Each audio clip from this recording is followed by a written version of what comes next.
welcome Racine, welcome Renate, welcome Silvio. So thank you very much for your presence today.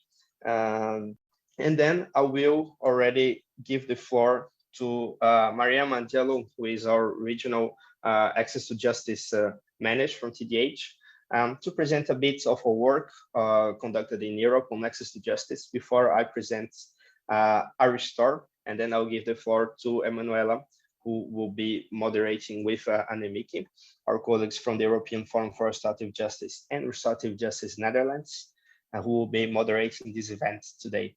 So thank you again for your presence here. And please, Mariam, the floor is yours. Thank you, Marcus, and good morning, everyone.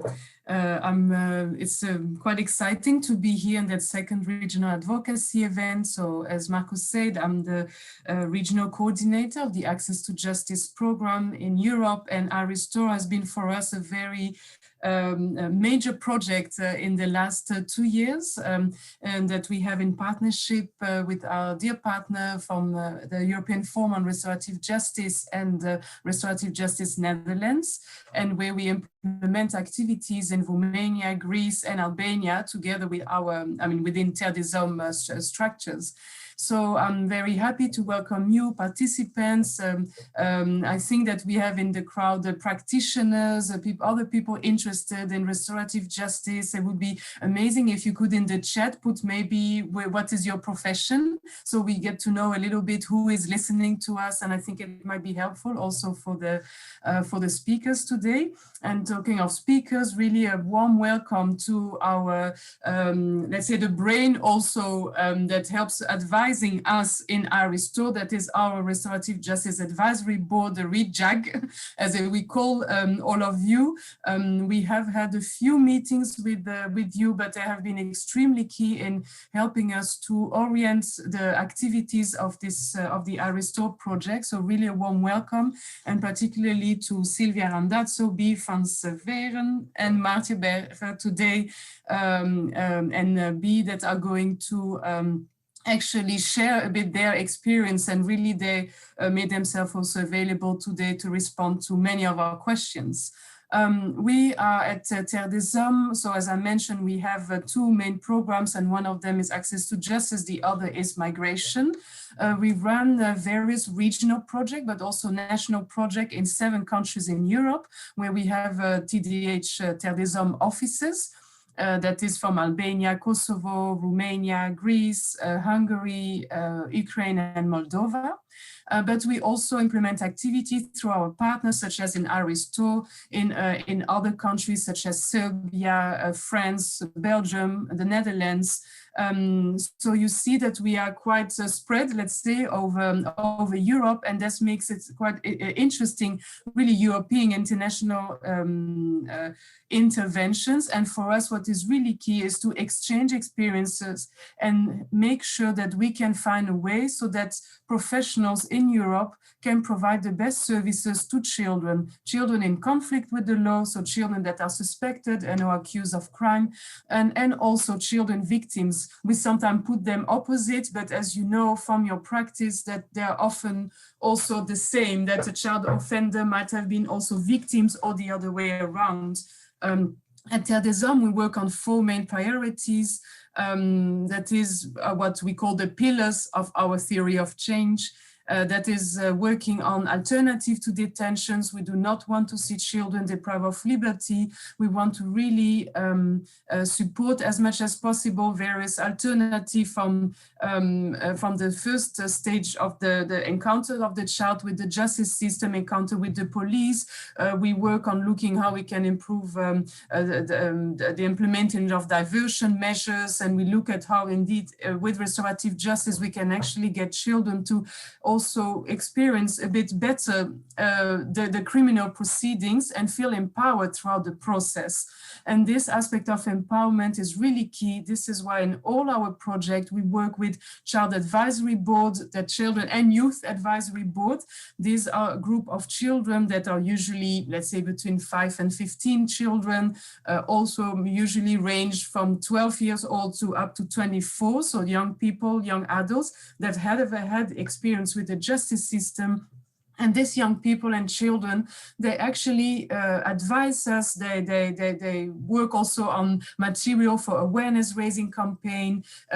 We actually discuss with them. We make them meet experts. They meet experts. They give their opinions about various issues around restorative justice, around individual needs assessment, around legal aid. Those are various themes that we work on. And this is actually very, very important for us, because we do not want to work with justice for children. We want to work with justice with children. So we try to really give the voice to children as much as possible and to integrate that. But as you see, this is very challenging, and it's not always possible to have them in all our meetings. We try to see that it's something that is extremely constructive. And next to this aspect of alternative, I would like to mention that we work also on prevention, on reintegration of children in the society, and also facing the reality that today children are in detention. We have in Romania, for instance, a very interesting project running now with 4 detention centers. And we work on making sure that children are really treated with dignity, but most importantly, that we actually manage to get them out of detention as soon as possible, so that really detention must be a measure of last resort. So when trying to work with the authorities and explaining further how actually children can benefit from other measures, and so to help their development. So today, Marcos is going to give you a few words about Restore, and we understand also, and now I see the number of participants in this meeting today, and also the number of participants we had in our previous regional advocacy events that took place in May or June. And also the high interest of practitioners and judges and facilitators and other social workers, various professions, in the training programs that we prepared. So we really understand that we are talking here about a topic that is that needs to be further explained, explored, and further exchange need to happen to really understand first, what does it really mean in practice to apply restorative justice? And what does it mean to apply it when children are involved? When children are involved as victims, or when children are involved when they have themselves committed the offense. And today we are going to listen to our speakers to share from their experience, from research perspective to practice perspective, to see exactly what it actually means when we talk about a child-centered approach, a child-friendly approach. There is very vocabulary here, but really thinking that we think of the best interests of children and what does it mean in practice. A child should not be the one adapting to the system. It should be the system that should be adapting to the needs of children. So all this said, I'm very interested to hear this discussion today, and I hope that you will have many questions for our speakers. This is really supposed to be an interactive team. There is the chat, and Marcos giving some instructions. So thank you, Marcos, for this. And on behalf of TDH and the Restore Consortium, I wish you a very good meeting. And yeah, thank you very much for your presence. Thank you very much, Mariama. So before I continue, just another reminder. If perhaps someone arrived a bit after I said that, you have the option of choosing the language you wish to hear this event on. So you see on the bottom of your screen a button, interpretation. If you click there, you might choose for English, Greek, Albanian, or Romanian. And if you choose to hear in one of the interpreted languages, then you can also mute the original audio so that you don't hear any background noise if you choose that option. If you have any issue, any technical issue, any question, please do not hesitate to use the chat, and then we will reach out to you. I will give you a very short presentation on Restore, and then I'll give the floor to my colleague, Emanuela. So just a second. Can you see my screen? Yes, perfect. So I'll start the presentation. So welcome again, everyone. This is our second regional advocacy event. We're calling that our European virtual event on restorative justice and child victims. This is a moment for us important to share knowledge, to discuss about good practices, to talk about the experiences on the use of restorative justice with children, in particular with child victims. And this is part of the iRestore project. So what is the iRestore project? iRestore is a project that started in September 2019. It is co-funded by the European Union's Justice Program, and it is implemented by Terre des Hommes Hungary as the lead applicant, as the regional coordinator, in partnership with the European Forum for Restorative Justice, with Restorative Justice Netherlands, with Terre des Hommes Romania, and Terre des Hommes Greece. We implement activities in Albania, in Greece, and in Romania. So what is the main objective of iRestore? The main objective of iRestore is to promote the use of restorative justice in cases involving child victims. And we do that by working on research, by working on capacity building, by working on child empowerment and child participation in a way that children can not only, as Mariama pointed out, be involved as a part of this project, but as main actors, as key stakeholders. So we work on empowering children, on giving them the voice to express themselves, to advocate for their rights. So this is the main objective of iRestore. So I will talk a bit about what we have done since we started in September 2019. So we published 4 research reports, which are available on childhub.org. I'll send you the direct link on the chat after my presentation. And these research reports were made, so our first one on, it's an European research report on the application of restorative justice in cases involving child victims. So you might see an overview of European juvenile justice systems. You might see recommendations, you'll see gaps, you will see a lot of information concerning restorative justice and how it is or it might be applied with children in Europe. We also have 3 country-specific reports concerning cases involving child victims in Albania, in Greece, in Romania. So also with a restorative justice approach, a restorative justice aspect. And these reports are available both in English and in their respective native languages from each country. As part of these research reports, consultations were held with key stakeholders, meaning professionals, policymakers, and children from these 3 countries. And I'd like to highlight a few thoughts shared by children during this research consultation. So children said that one of the child that we consulted with said that he felt that a restorative meeting allows for discussion and growth, that through such a meeting they could apologize to the victim. So this is a thought of a child that had never heard of restorative justice before iRestore. So this is also one of the findings that we had, is that it is still somehow an unknown concept, an unknown approach, both for children and for professionals working in juvenile justice system in these countries. Now, these countries have very different levels of development of restorative justice practices. But still, this is something we still have a lot of room for improvement in the 3 of them. Another interesting thought shared by children was that they said that a bad person can walk on good footprints, and that it is good to learn from mistakes. So I chose to share with you these 2 thoughts to let you know how welcome the thought of restorative justice was to children. So this is this is a shared reflection from the 3 countries, is that the more they learned about restorative justice, the more they heard about that, more they liked this approach, more they saw the benefits, the positive aspects that it can bring to a more child-friendly justice for them.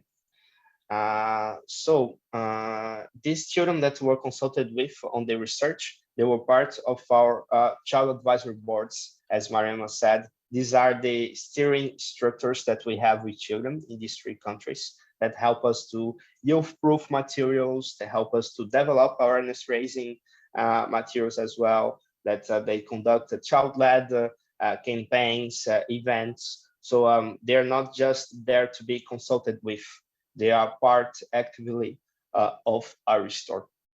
So in addition to that research aspect, we also developed a training program on restorative justice, on child-friendly restorative justice.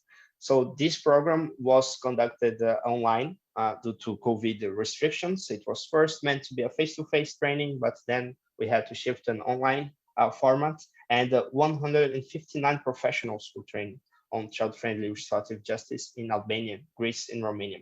So this also highlights how welcome this concept is for professionals as well. We heard from the Albanian School of Magistrates and Prosecutors how much they would like to have more seats available for these kinds of trainings.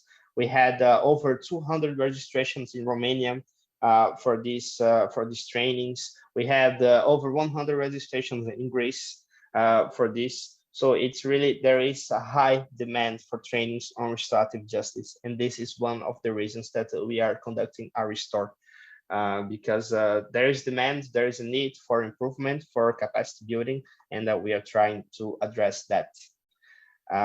So in addition to this, what will still be done in our restore? So we have 3 child-led awareness-raising campaigns in the making. So these are being at national level of Albania, Greece, and Romania. So this is a moment where children will advocate for themselves, for their rights, on child justice, on restorative justice, and they will do it using DDH methodology to develop such campaigns. We also have an e-learning program on child-friendly restorative justice that will be available on Child Hub in English, Albanian, Greek, and Romanian, and this will be totally free of cost for anyone interested in the topic. So this should be available by mid-September, initially in English, and then on the following weeks, we'll have the translations online as well.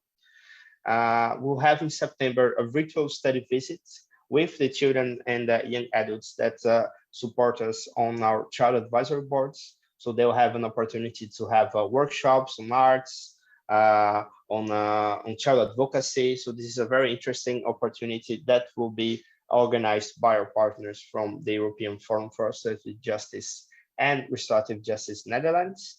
And finally, our restore is ending in November 2021. So we'll have our closing conference that will be our child-led event where children will pitch their ideas about restorative justice for our audience of professionals, policymakers, practitioners working with child victims and child offenders. So this is a brief overview of our restore, of what we aim to do, what we have done so far, what we still plan to do, and we hope to keep pushing, keep developing our restorative justice culture in Europe. So that's it. I'll leave you here with our social media. So please do not hesitate to reach out to us on our social media.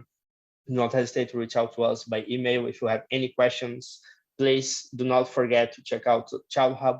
It is a very interesting resource for practitioners working with child justice. I'll send you the links in the chat, and welcome again. So that's it from my side. I'll stop sharing my screen now, and I'll give the floor to Emanuela Biffi from the European Forum for Restorative Justice to present you a bit more about what we'll be doing today, who we'll be speaking with. So the floor is yours, Emanuela. Thanks, Marcos. So my name is Emanuela Biffi. I'm here representing the European Forum for Restorative Justice. I work there as a project officer, and I am representing the forum also in this specific project on iRestore. Together with me, there is also Annemieke Wolthaus, who is the vice chair of the European Forum. Although here in this project, she has 2 hats. She is also representing the Restorative Justice Netherlands. So the 2 of us today, we will be leading together this advocacy event. The first part I will be taking care of, and then after the break, which we scheduled at 10:30, Annemieke will take the lead for the second part. In case you missed a bit some parts in the agenda, just to make sure. So in the first session, we will give the floor to our speakers. We will engage into dialogue with them. If you have any questions, you can always write them on the chat, but just keep in mind that we will keep all the questions for the end. So after the break, when we will have the interactive session.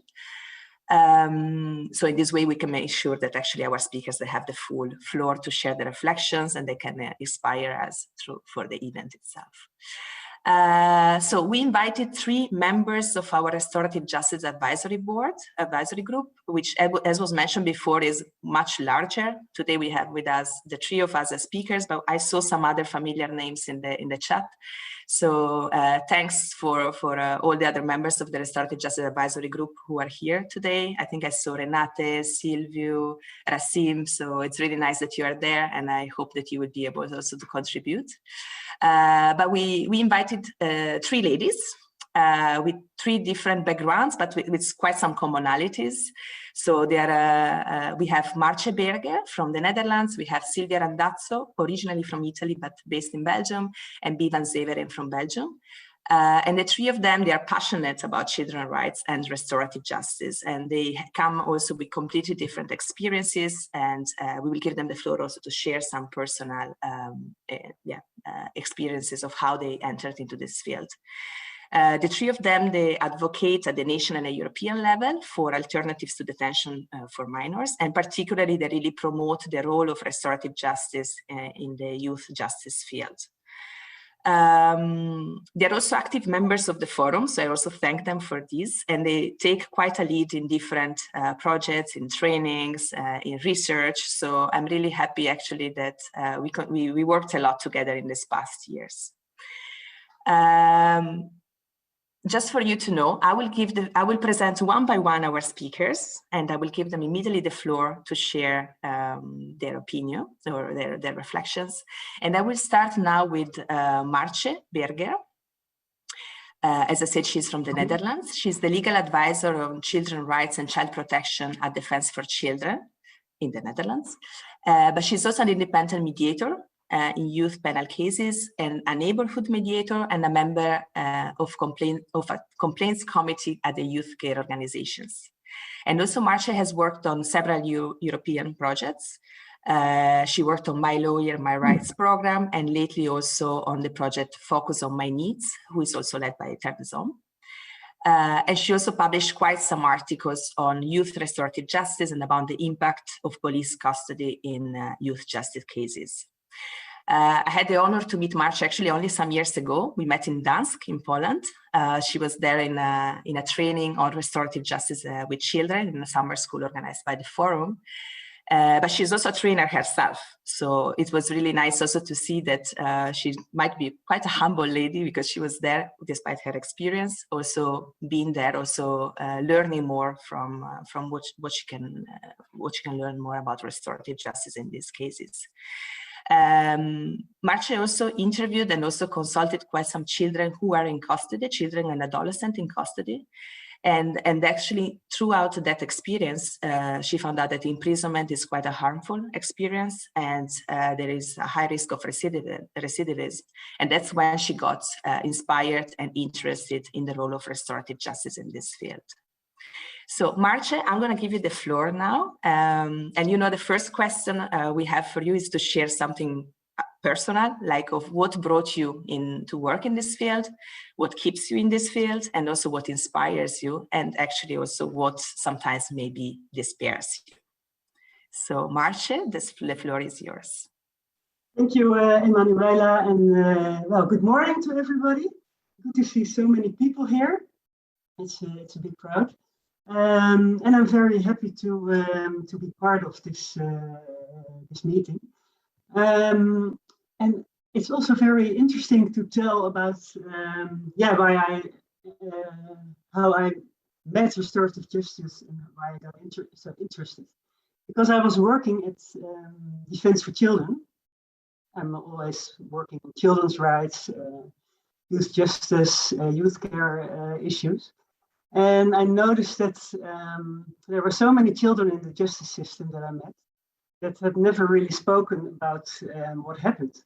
And they were always thinking about what punishment will I get? How do I sort of move on?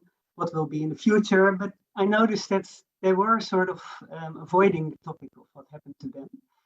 And I saw that so many opportunities were missed with these children, especially the ones that I met in prison, that they couldn't think about how to move on if you haven't been able to look at what happened in the past. So I thought, well, if these children want to learn something, or if we want to know what they need, they need to talk about what happened, and they maybe need to meet the person they harmed, or well, the person that harmed them, for the victims. And then I noticed that restorative justice was an opportunity to do that, and that actually not many people were aware of that. That was about 10-15 years ago. So then I noticed that there were a lot of articles written about it, and that it was a big topic, especially at universities. And we started to advocate at Defense for Children for restorative justice. And actually, Annemieke Wolthuis was working there even longer than me. And she already introduced the topic at Defense for Children. And then I thought, well, youth justice can only be successful when restorative justice is getting enough attention in children's rights and in the Convention on the Rights of the Child. It needs to be effective in practice.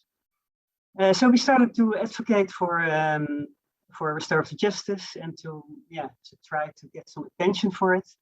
And in the end, I thought I need to practice it myself. I need to advocate and to practice it myself. So then I started working as a mediator as well. And that is very interesting. And I still think that cases of children and of young people, they still inspire me the most. Young people are so flexible, and they're so, they're so good to move on after they've really looked into what happened.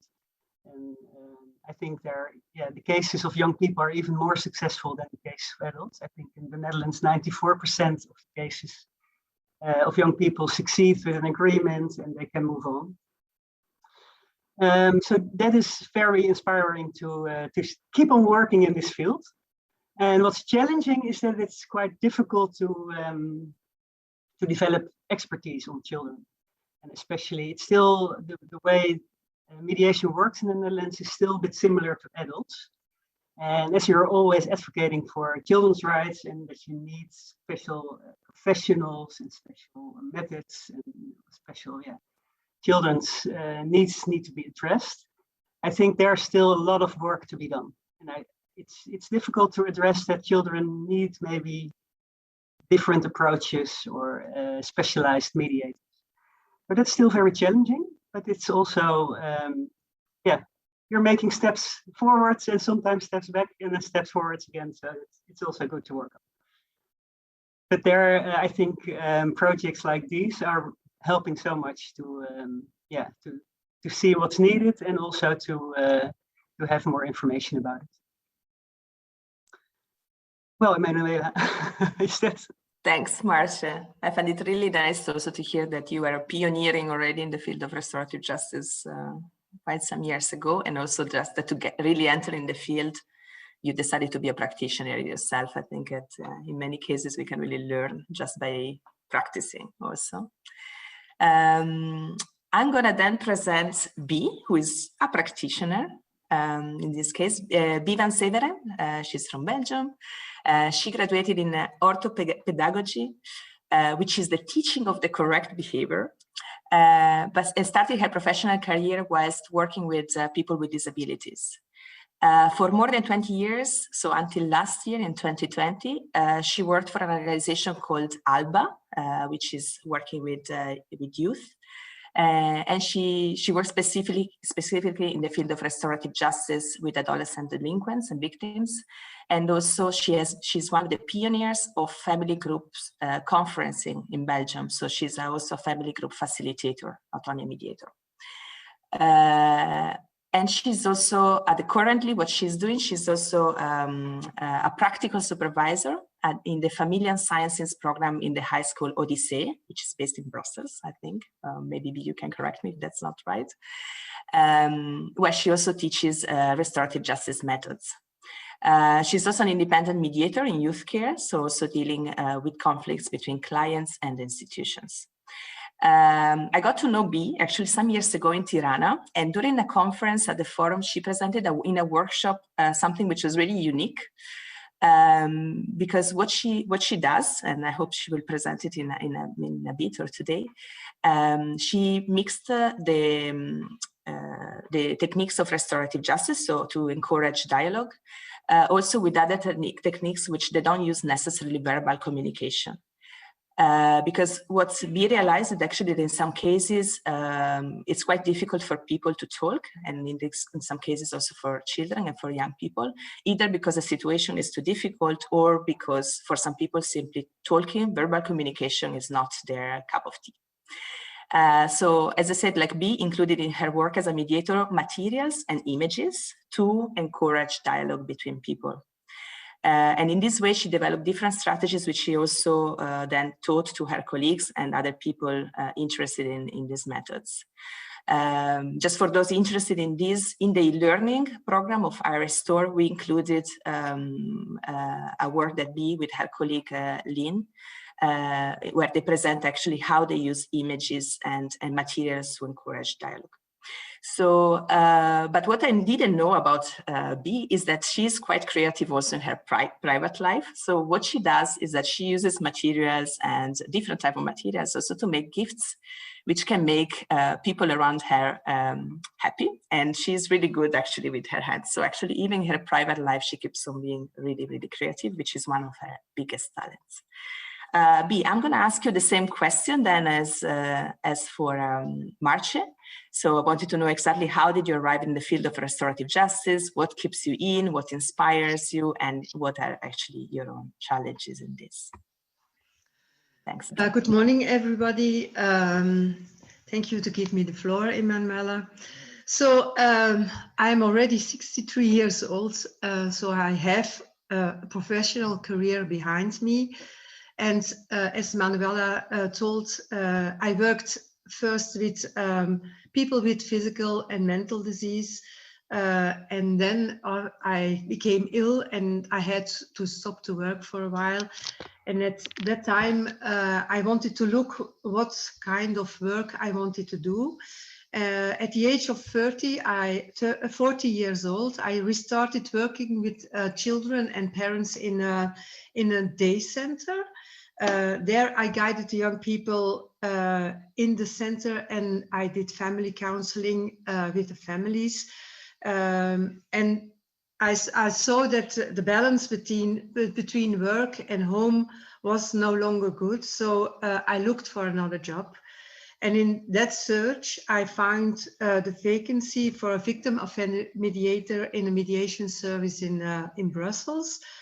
When I started there as a mediator, I learned the methodology of mediation, and I didn't know I would love this job so much, because for me, a number of puzzle pieces fell into place. I think when I think about my career, I am a born mediator. And what I like as a mediator is that I don't have to take position in a conflict. Every file is a new file.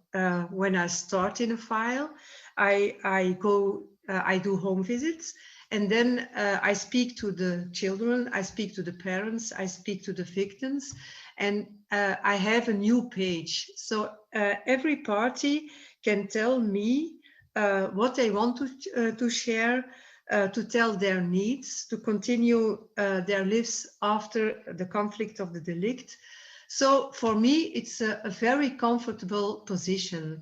I'm there with the people, but I give the floor to the people so they can express what they want to tell me and how they want to deal with the problems they have. And what inspires me in this work is to see the power of the people to deal with different difficult themes. For the process of mediation, for me, is more important than the result of mediation. It can be that a mediation hasn't come to an agreement, but the process was important to the people, so it helps them to continue in their lives. And as Emanuela already told, during all my years of working with victims, youngsters, with parents, I noticed that it wasn't always easy to express the feelings, to express the emotions. So I engaged me to work with materials and images so they get a new language. And when I work with these materials, I see that in very difficult situations, for instance, a rape or a sexual abuse, it's not easy for people to talk about it, but when they talk about an image, they build an image, it's like they don't talk about themselves, they talk about the image and they can find words to express their emotions and feelings. I also started, as Emanuela said, in the beginning of my work in the mediation service, family group conferencing was implemented in Belgium by Lode Walgraven and Inge van Vrachem. And I was at the beginning of this experiment, and our mediation service was a part of this experiment. So I implemented this way of working with the conflict in Belgium, and I find it a very good thing of dealing with conflicts, because in this family group conferencing, the meaning is, or the aim is, to sit together, the victim with his support people, the youngster, his parents and support people, police officer, a lawyer, and some facilitators.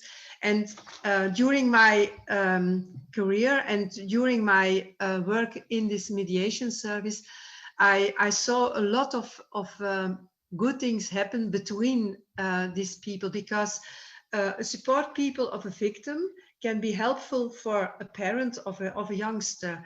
And this group dynamic does that there is reparation, that they can hear one another, why they did the conflict, why they did the delict, and what are the consequences. So it can help to repair their emotions and to continue what they have felt.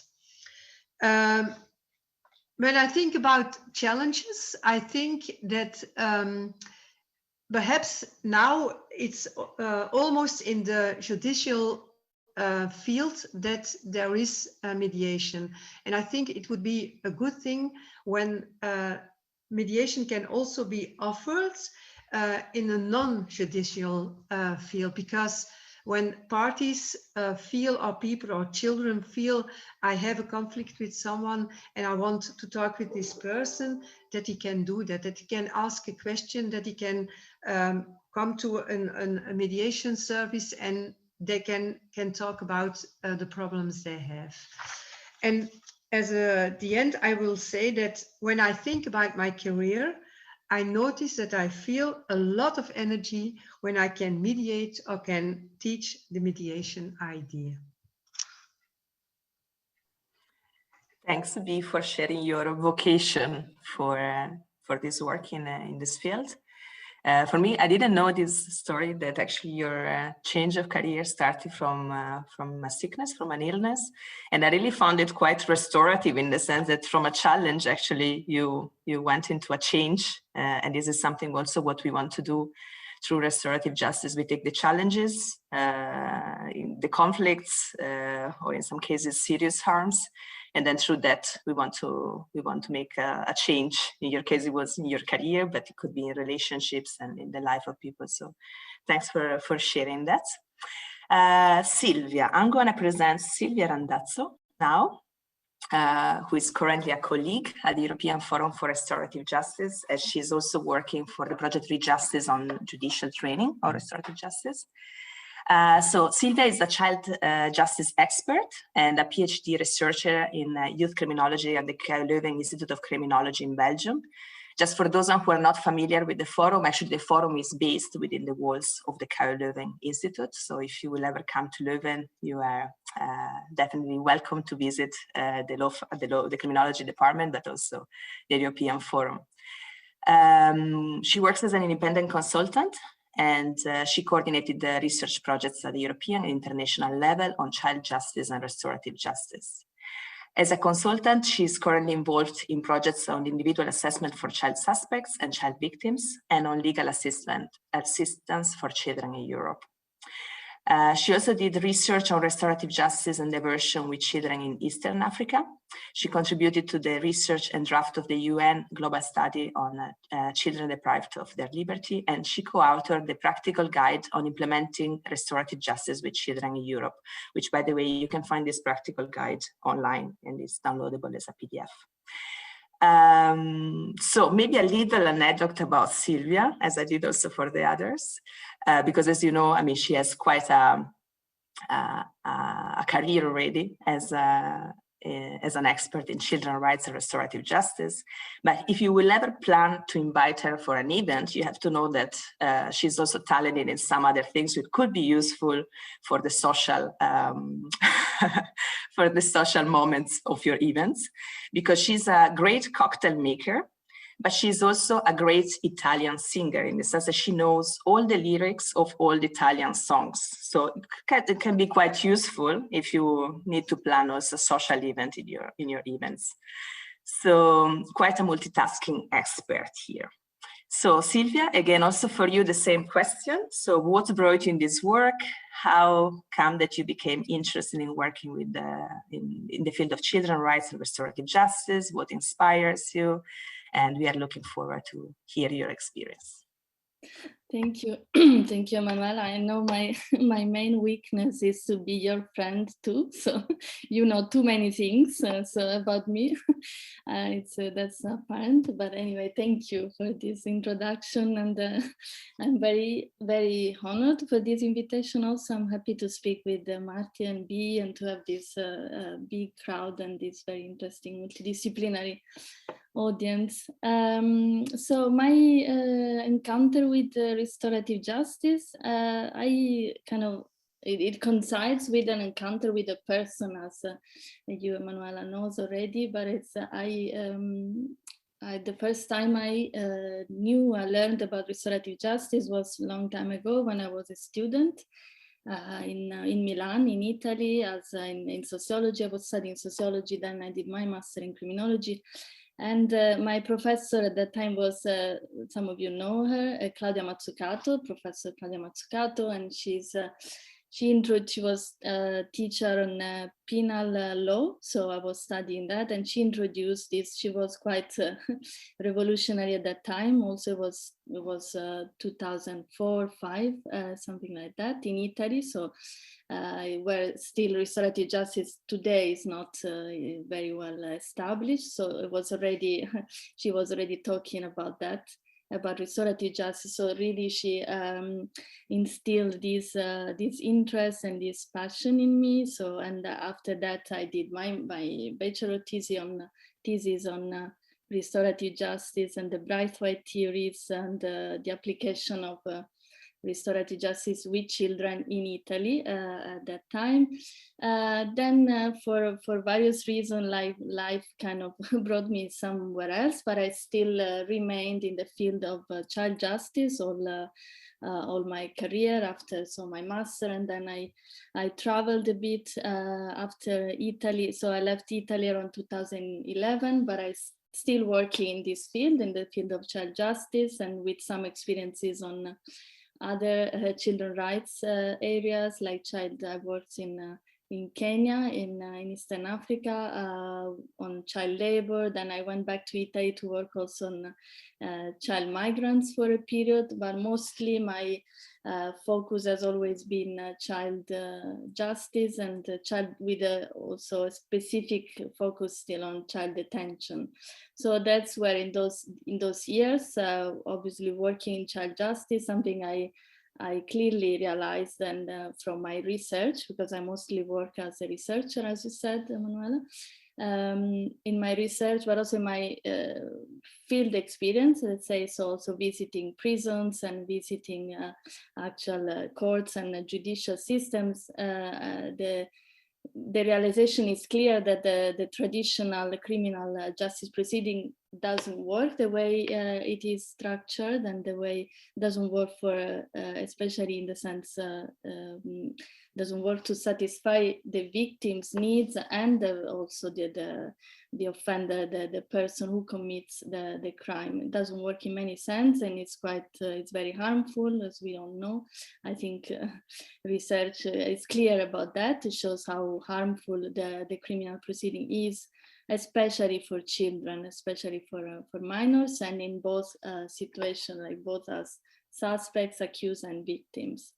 So after a few years of work in the field, then I came to Brussels a few years ago, and then again I happened to start working quite quickly soon in the International Juvenile Justice Observatory, where there I was managing, coordinating a project, the project you mentioned about implementation of restorative justice with child victims in Europe.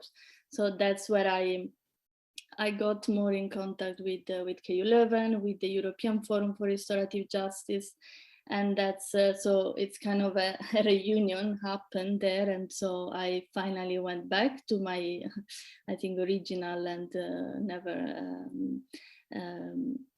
ending passion about restorative justice, and now I've been working on these themes, topics for the last few years, and why I'm still here is because I think it's because I can see from the people I meet continuously, and from the research I do and the training I attend, etc., that restorative justice works, and it works and it's very beneficial and positive with all the people involved, and opposite to the other system, as I was saying, and because I profoundly embrace the values that are at the basis of restorative justice. What sometimes I wouldn't say despair me, because I'm still in a very optimistic and hopeful attitude towards the expansion and the I think restorative justice, as we often say, is a bit of as an adolescent at this moment. So it's growing. It's still, there is a lot of work to do, but it's already a lot of work has been done.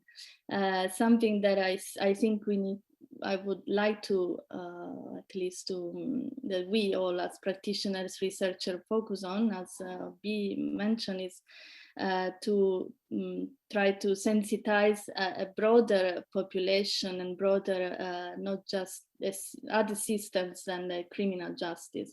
Also because to really make restorative justice functions, I think in the penal justice system, we need a cultural change in most cases. So we need to work much more. And I think there we are a bit, if I see some weaknesses, maybe it's there that we should invest more, and yeah, that's what I would like to do, at least in the future. But thank you, Manu. I'll give you the floor.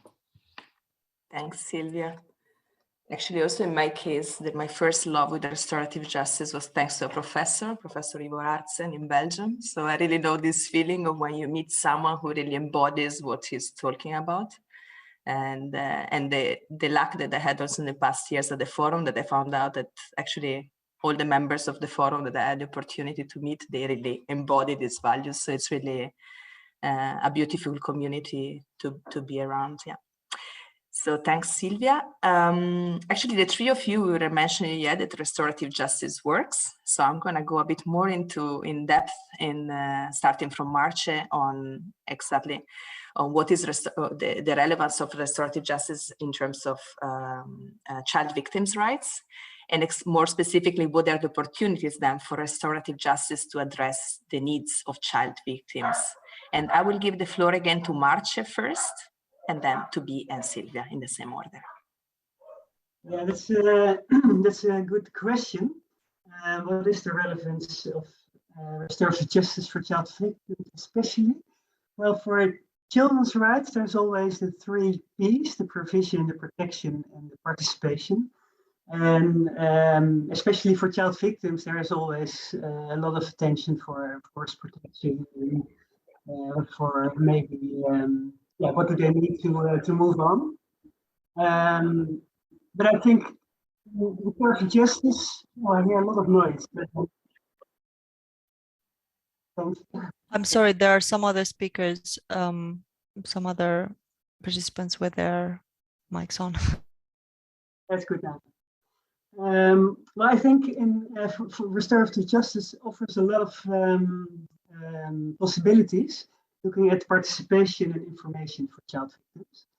And as child victims are well, in the process, when the police is still interrogating and when they still need to tell what happened, then there's a lot of attention for them. But later in the process, they're often a little bit forgotten about, or then they get less attention.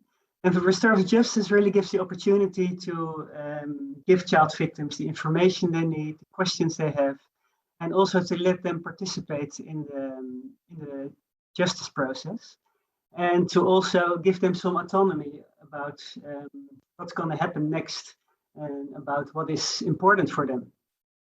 And in the justice process, that is often difficult to address, especially when it's young children, where parents often also have a big say.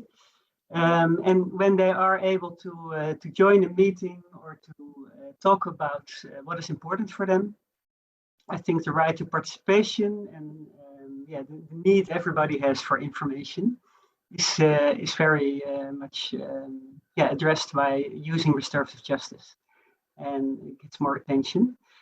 And I think an opportunity also is that if you know what children need after yeah, having this meeting or having made an agreement about what happened to a child victim, then there's also more known about what is needed to take away the fear of a child, to look at the future without a lot of fear, or maybe even to make sure that some care that's needed is being organized, or maybe even a trauma therapy is also needed. And that's something you can't really see when a child is not really active and participating in the justice process. So yeah, I think this is one of the big opportunities, especially for child victims, to participate and to get informed and to really be able to be active in the justice process. Thanks, Marce. Bea, I'm going to ask you the same questions about the opportunities of restorative justice for child victims, also based on your experience as a practitioner. Yeah, I think we have a big chance that the RG of mediation is embedded in the law. So there is a separate justice system for minors who committed an offense between 12 and 18 years old. So that's a very lucky starting point. And we realize that we can work in a culture and environment that is open and positive towards RG. So that's a very, very good news. Most of the cases are referred to our mediation service by the public prosecutor or the juvenile judge, or the people themselves can also contact us. In every region in Belgium, there is a mediation service who can offer the mediation. And we are governmentally supported, but we can work independent. So that's also very important when you do the offer of mediation, that you can work independent. But when you have an agreement or there is a mediation and either there is an agreement or there is no agreement, we have to report to the prosecutor or to the juvenile judge. And the prosecutor and juvenile judge can take into account what is the result of the mediation. And that gives for a victim of a mediation the idea, a support that an offender cannot say, I don't work, he can say, I won't take part in the mediation, but even though a victim can take contact with the prosecutor and say, I'm not, I don't agree with the agreement of the mediation, that the youngster doesn't want to take his responsibility, and he can tell to the prosecutor what he wants in his file. So that's an opportunity for a victim that he has. We are also very lucky that every offender and victim in a mediation can have a free lawyer. So between the age of 12 and 18, even an offender and even a victim can have the support of a juvenile lawyer. So that's a very good point, also for the support of child victims. We do home visits where we explain the offer of mediation.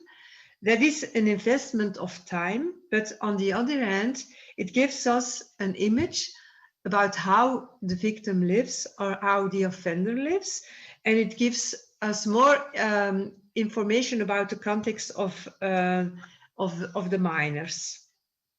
In face-to-face meetings, we take a lot of care for the victims and the offender, so we make it as predictable as possible. So we give them the voice how they want to prepare this direct mediation. So how will the room be set? Well, where will sit the offender? Well, where will sit the victim? Whose role does have support people? Where is the exit door? So we do the preparation with the victim and the offender, because we are partial, so not neutral. So we want every voice heard in the process. Even though the agenda of the face-to-face meeting will be discussed. And we also do the what if scenario. What if the youngster can take responsibility for the thing he did to you? What will he do? So we speak in advance about what if and how they can feel about it. We also do mediation in crimes of sex offense cases. And there we hear, sometimes we hear that the prosecutor or the juvenile judge doesn't want to refer this file to the mediation service, because they say you aren't going to do a mediation in a sexual abuse case. And we say, give persons the right to discuss and to beslissen, I don't find the word. Decide. To decide either they want to do a mediation, yes or no. So the prosecutor nor the judge has to decide it. The parties can decide it by themselves, and the children have the power to decide either they want to take part, yes or no. Because we have some responses of victims, and they say it empowers, it gives them back their voices, because at the moment of the offense they didn't have a voice. It gives a reposition. It strengthened the imbalance. They can express their emotions of fate or of anger, of sadness, and when they hear the apology of an offender in a face-to-face meeting, they can continue with their life. It's not always the same way it goes, but it can help. So then there's a special type of domestic violence cases, and there are a lot of mixed feelings playing, loyalties towards siblings, parents.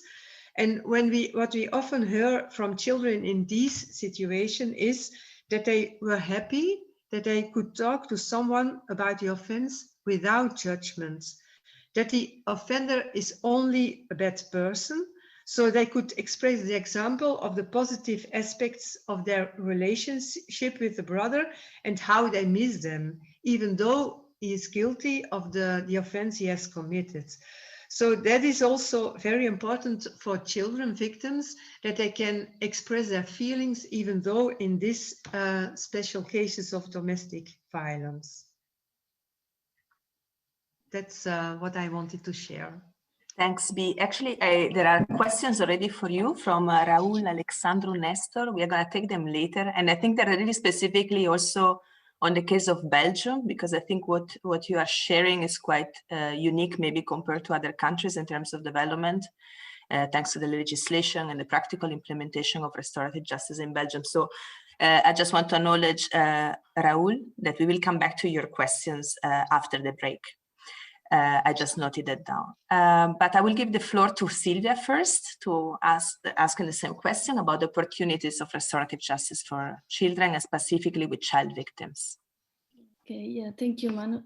Yeah, I think I will just add what Martin B already said, and I like to emphasize this aspect of a balance, as Mate was saying, between protection and participation, not a balance, but a focus that restorative justice puts on both. But sometimes it's true that with child victims, also in the research I did, in the project we mentioned earlier, we observed how child victims often are considered in a way labeled as too not too weak or too incapable of really participate to such a confronting and challenging process as a restorative justice can be, certainly.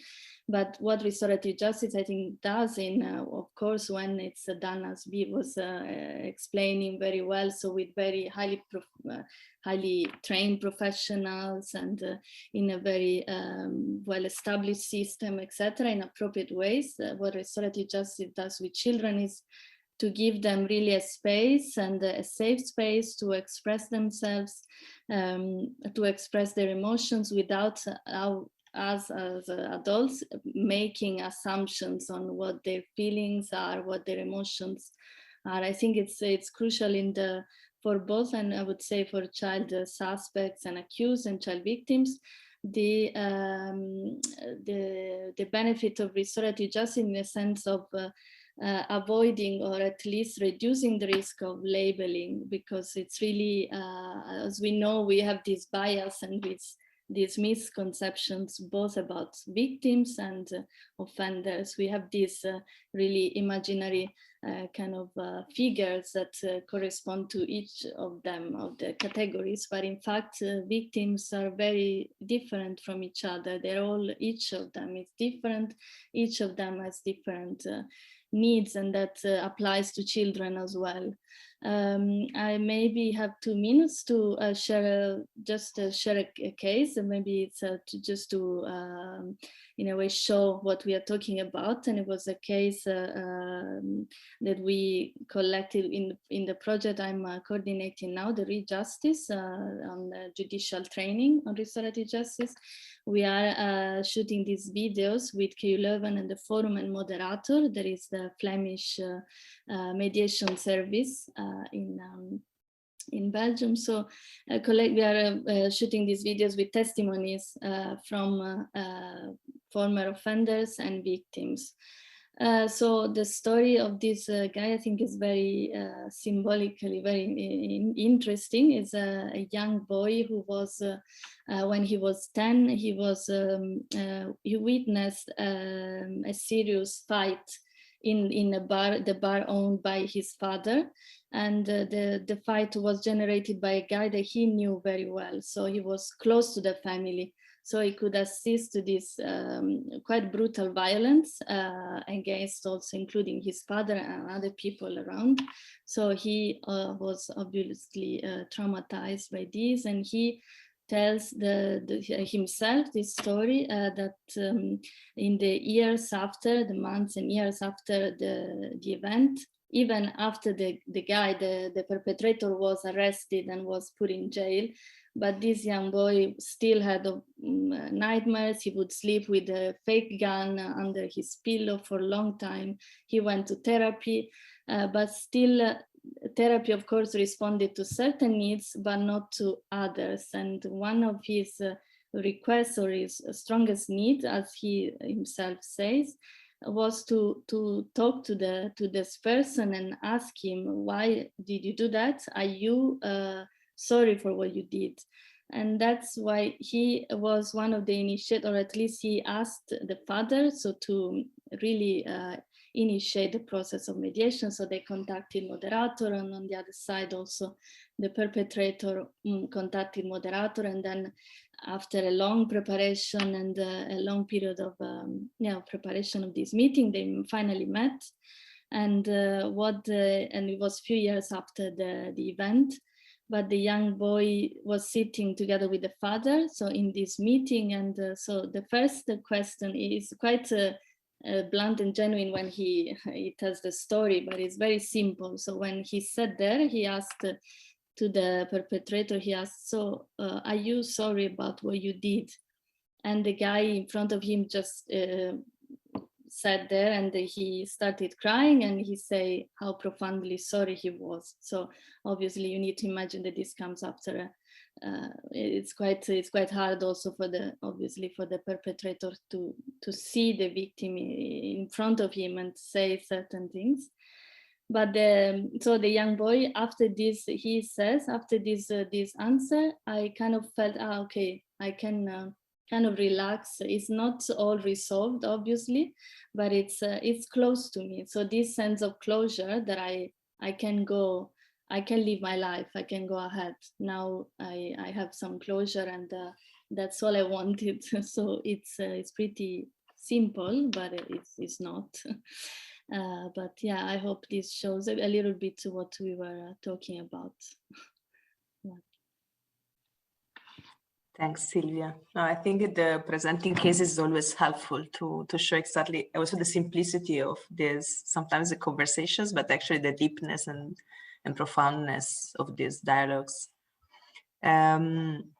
I'm also conscious a bit of time, so I'm gonna go back to Marce, because until now we heard also quite some things about the positive aspects of restorative justice, but we also know that there are some limitations, some risks, some challenges.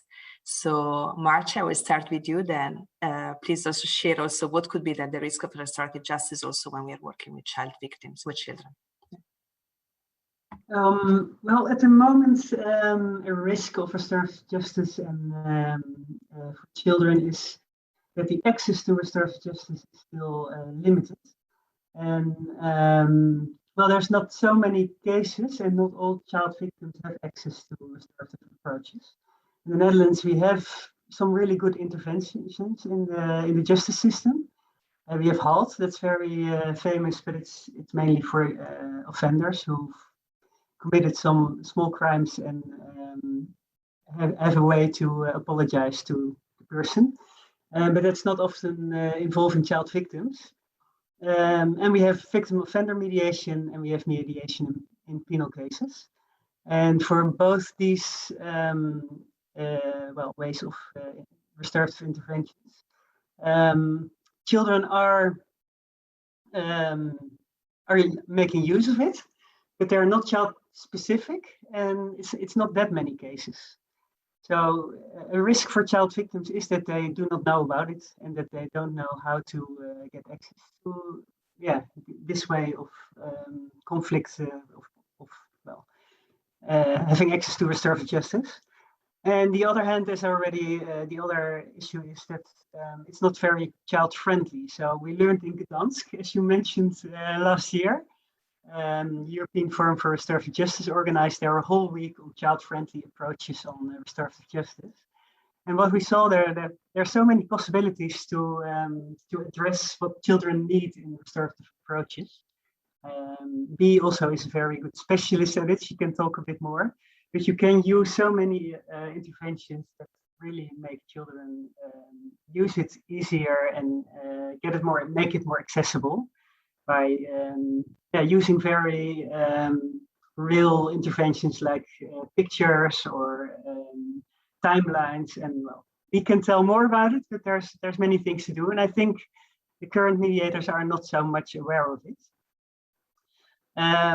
By listening to the case of Silvia, I think there's, if you have the mediators who very much know how to work with children, it can be so effective. But it can also, when mediators are not that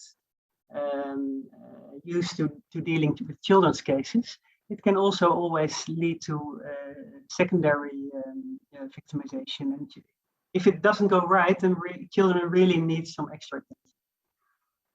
And the last risk I see in the Netherlands is that there's a big belief in mediation between victim offender. But for children, well, we see that involving a larger number of people, as he was already talking about group mediation or family group mediation. I think for children, it can work also to have this conferencing model. And in the Netherlands, it's not so well known. It's not used. It's not official in the restorative justice way of working.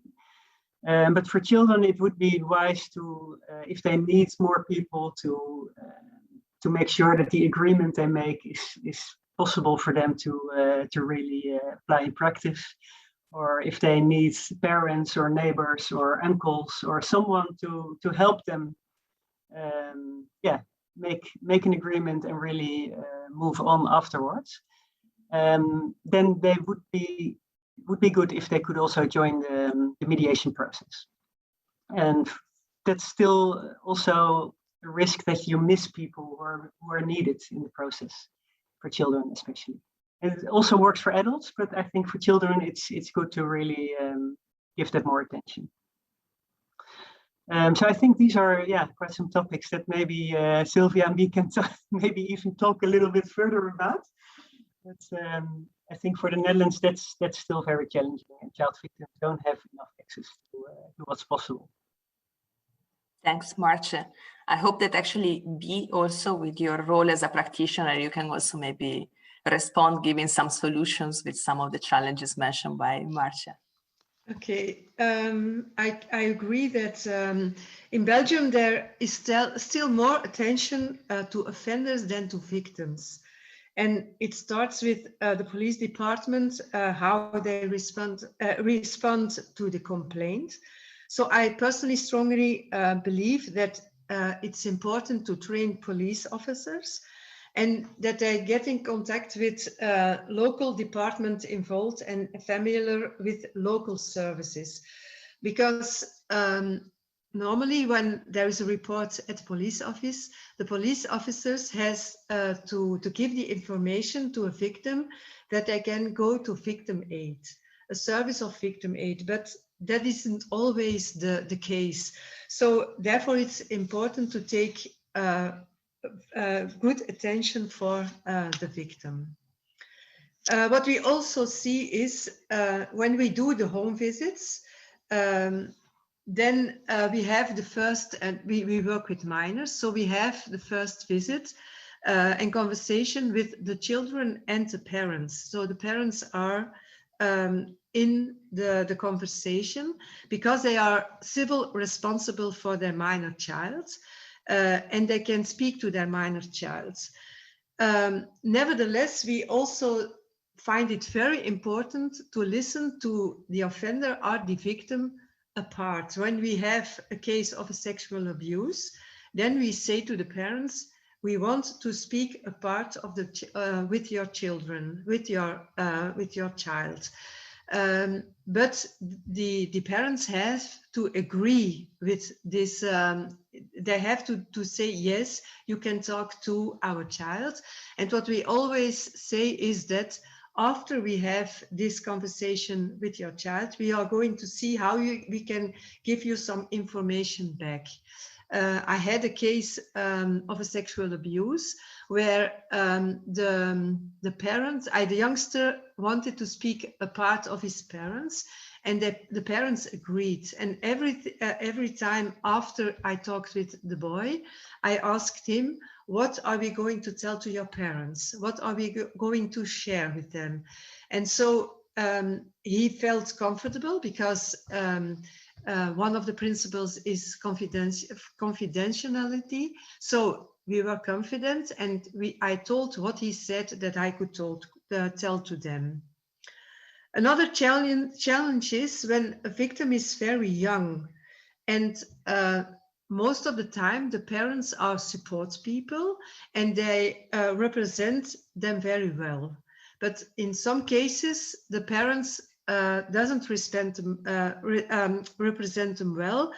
I had an example of a boy of 13 years old who has raped his cousin of 4 years old. That's a good example, excuse me. The other comes afterwards. So his cousin was 4 years old, and the rape was in the house of the grandparents. And the parents have long thought, are we going to report this to the police? Are we going to do this because it's a nephew? Are we going to deal with it? They had contact with the service of child abuse, and there the guiders said that they couldn't oblige the youngster to go in therapy. For that, they went to the police to report this offense because they say, we want to protect our child. When in the future, our child has problems with what happened when she was 4 years old, and we didn't protect her to take care of her, then we are not a good parent. So we have to take care of our child. So they did a report, and the parents of the offender found it very, very difficult. But we did a mediation in this file, and everything went well because we did face-to-face contact with the offender and the parents of the victim, and the grandmother was a support people. And at the end, we had a contact with the whole family, and they could come together afterwards because at the moment of the rape, they didn't have any contact with each other. And then I have another example of a family group conferencing. It was also an attempt of rape, and the victim was 11 years old, and the mother had a relationship with the uncle of the youngster. And the mother took part of the family conferencing, and the youngster had said, I will do some reparation at your home. But the mother didn't talk about it with her child. She said, okay, I agree. You can come at our home and you can do some reparation, some painting. But at the moment that the youngster came to the house, the girl didn't agree with it, and it gave a new conflict in the family. But for the mother, she didn't take care of her child. And what we also often see is, and that's also a challenge, I think, an offer of mediation sometimes comes long after the offense. It takes time to refer it to the mediation service, and for some victims, it comes too late. And you have to search for a balance. When is the best time to offer a mediation to partners involved in an offense? That's it. Thanks, B. It's always fascinating to hear that you can combine theories with really practical examples of your own experience. So thanks for sharing that. Silvia. Yes, I will add, my colleague said already many things on the risk, and I think, we can speak about risk, not necessarily limitations, I would say, in the sense that risk that can be mitigated can be in a way, yeah, mitigated by the experience of the mediators, by the way this sensitivity in the whole community about restorative justice and with the parties, and especially I think the mediators, the facilitators have a great role and a great professionalism there to use. A couple of risks that I think about when that I could see in my work on research with restorative justice with children. I think it's certainly this balance. It's always to find a balance. There are many different balances that restorative justice needs to find in a way. So some sort of balance, especially I would say between children and the adults involved, I think, in the mediation. So as adults, we have the tendency, as I think I said already, to make assumptions or to speak on behalf of the children in the room. But that's something that, of course, mediators don't do, but then it should be really kept in mind probably more strongly in this kind of context, and leave the space and the safe space to children involved to really speak their voice with their words, in their ways. So often in different, as Silvia was mentioning, restorative justice can be very creative. So offering different tools and different ways that children can really meaningfully express themselves.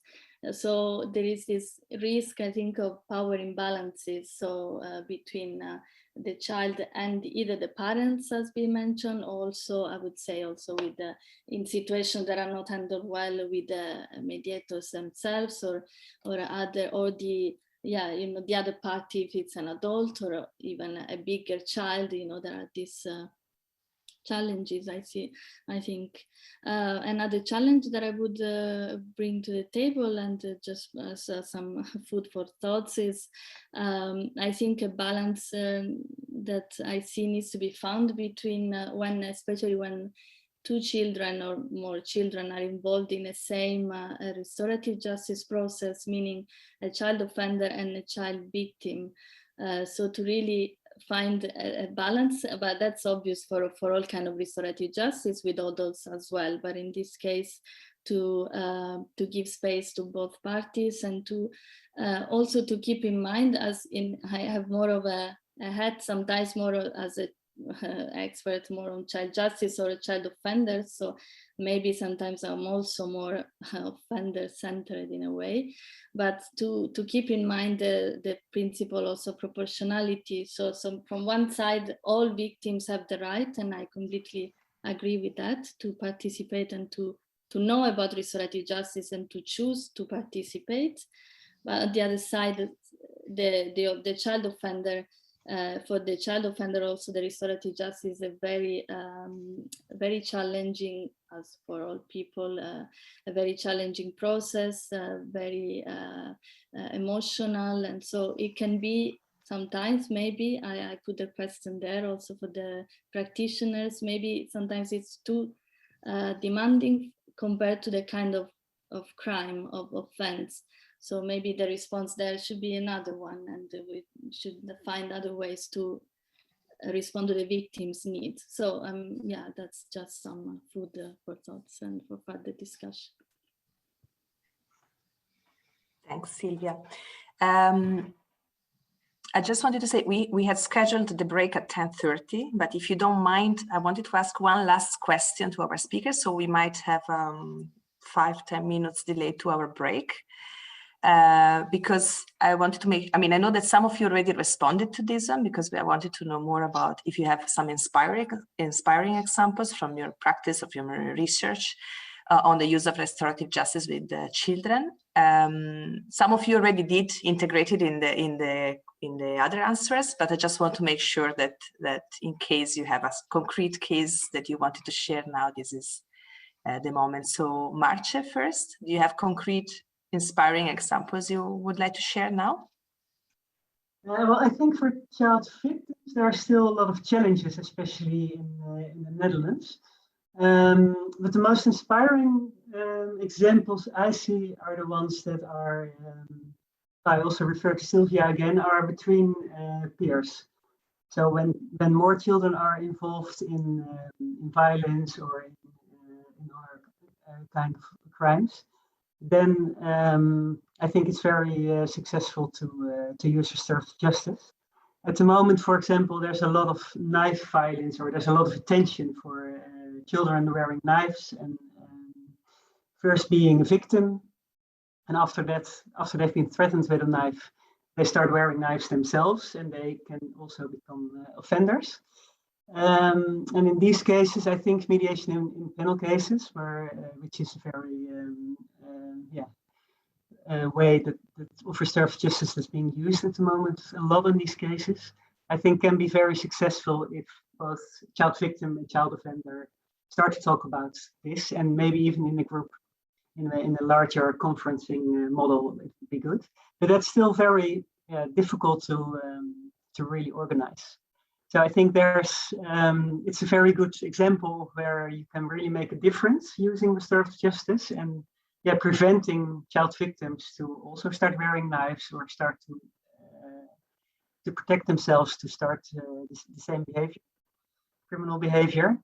But it's still something that prosecutors and judges need to be convinced of more, and maybe mediators need to be addressing these children's issues and knife violence or whatever goes on in adolescents and children's lives.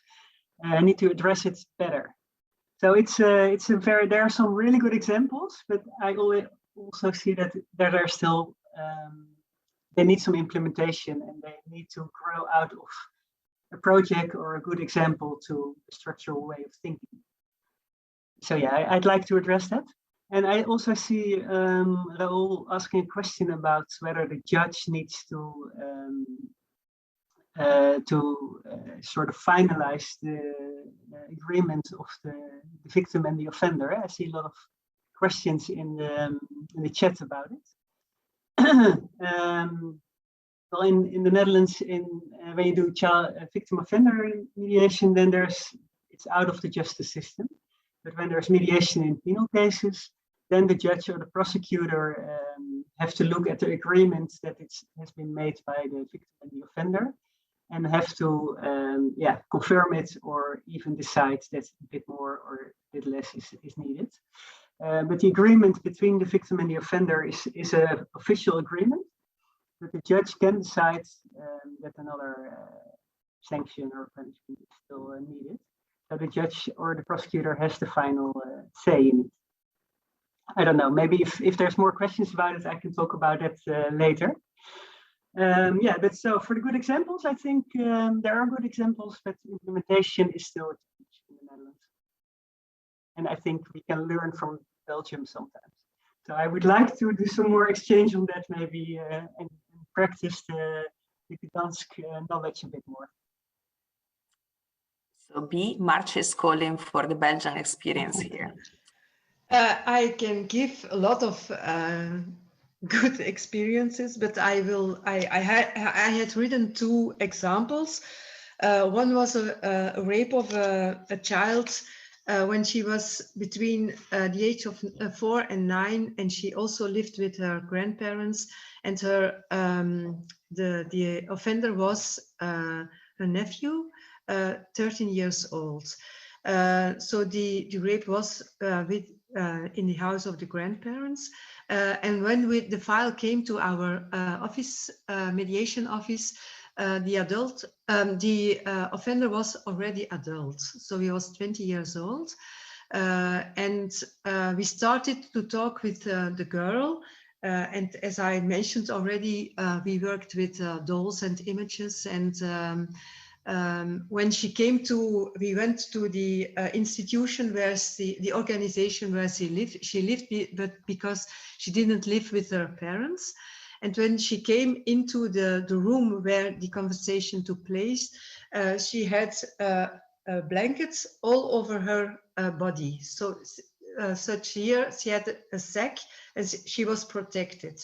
And we started with the dolls, and we started at the moment who were the people who are important now for her. And she made an image, and then she, for her mother, she took a giraffe with limp legs. And she all the time, the legs of the giraffe also always moved. And then we went to the moment of the offense, and we saw that her mother wasn't present there. So at the moment of the rape, her mother wasn't, she hadn't contact with her mother. So it gave us a lot of information, what she felt at the moment of the offense. In this case, we did face-to-face contacts, and we prepared it also with the dolls and the images and the animals. And she didn't want her mother present in this face-to-face meeting, but she didn't. She agreed with the fact that her mother would write a letter, and that the aunt of her, who was a support people in the face-to-face meeting, would read the letter in the face-to-face meeting. So we had put an empty chair with the letter on the chair, so the mother was present by the letter, but not in person. And for her, it was very important that she could choose and to say how she wanted this direct meeting. She also wanted to sit near to a door, so she could leave when she wanted to leave. She also said where she would sit and where the support people would sit and where he could sit and where we as facilitators, because we did this file with 2 persons. So she had all the come on, how do I say? She agreed everything. She said how she wanted to have this face-to-face meeting.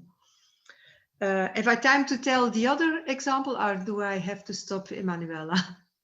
And I think your stories are really powerful. So if everyone agrees, but I'm not going to ask to everyone. So yeah, go for it. Okay. The second example is also a victim of a sexual abuse. On her way to school, she was threatened with a knife to her throat. And the suspect was 70 years old. And after the offense, so she had to take money from the bank contact. She had to give her music player to the offender, and then there was a sexual abuse. And after this abuse, the offender released her. And at the end of the offense, she felt that he had remorse, that he felt not good what he had done to her.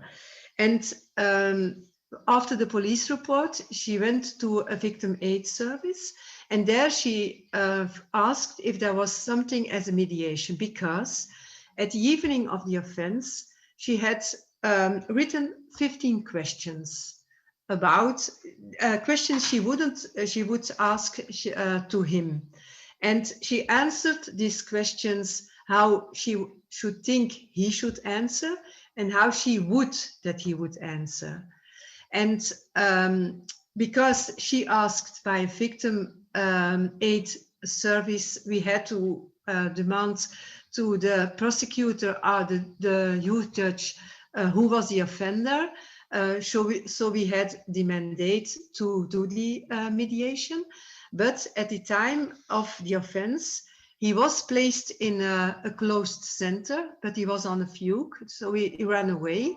And we started this mediation in September, and in February he was caught by the police. So the police took him when he was raping another girl. And then we could talk with him because the judge said you can do the offer of mediation to him. So we went to the closed center and to talk with him if he wanted to collaborate in the mediation, because there was a victim who wanted to ask her questions to him. And he agreed with it. But in this case, the victim didn't want him to see her. So we looked for a place where we could do this face-to-face meeting because it was another way. And then we did it in a police office when there is a room for a report with a camera. So he sat in the room with his support people and a mediator, a colleague of me, where the camera was put. And she was in a room with me, and a teacher was the support people, and she saw him on a television. And I asked the question to my colleague, so he couldn't hear her voice. So I asked the question to my colleague, and at the first question she asked, and that was, I saw he had some remorse at the end of the offense. Why do you do it? I don't understand it. And she took him from the first question because he thought that she would be very angry, but she wasn't angry. She wanted to understand why he did do such an offense.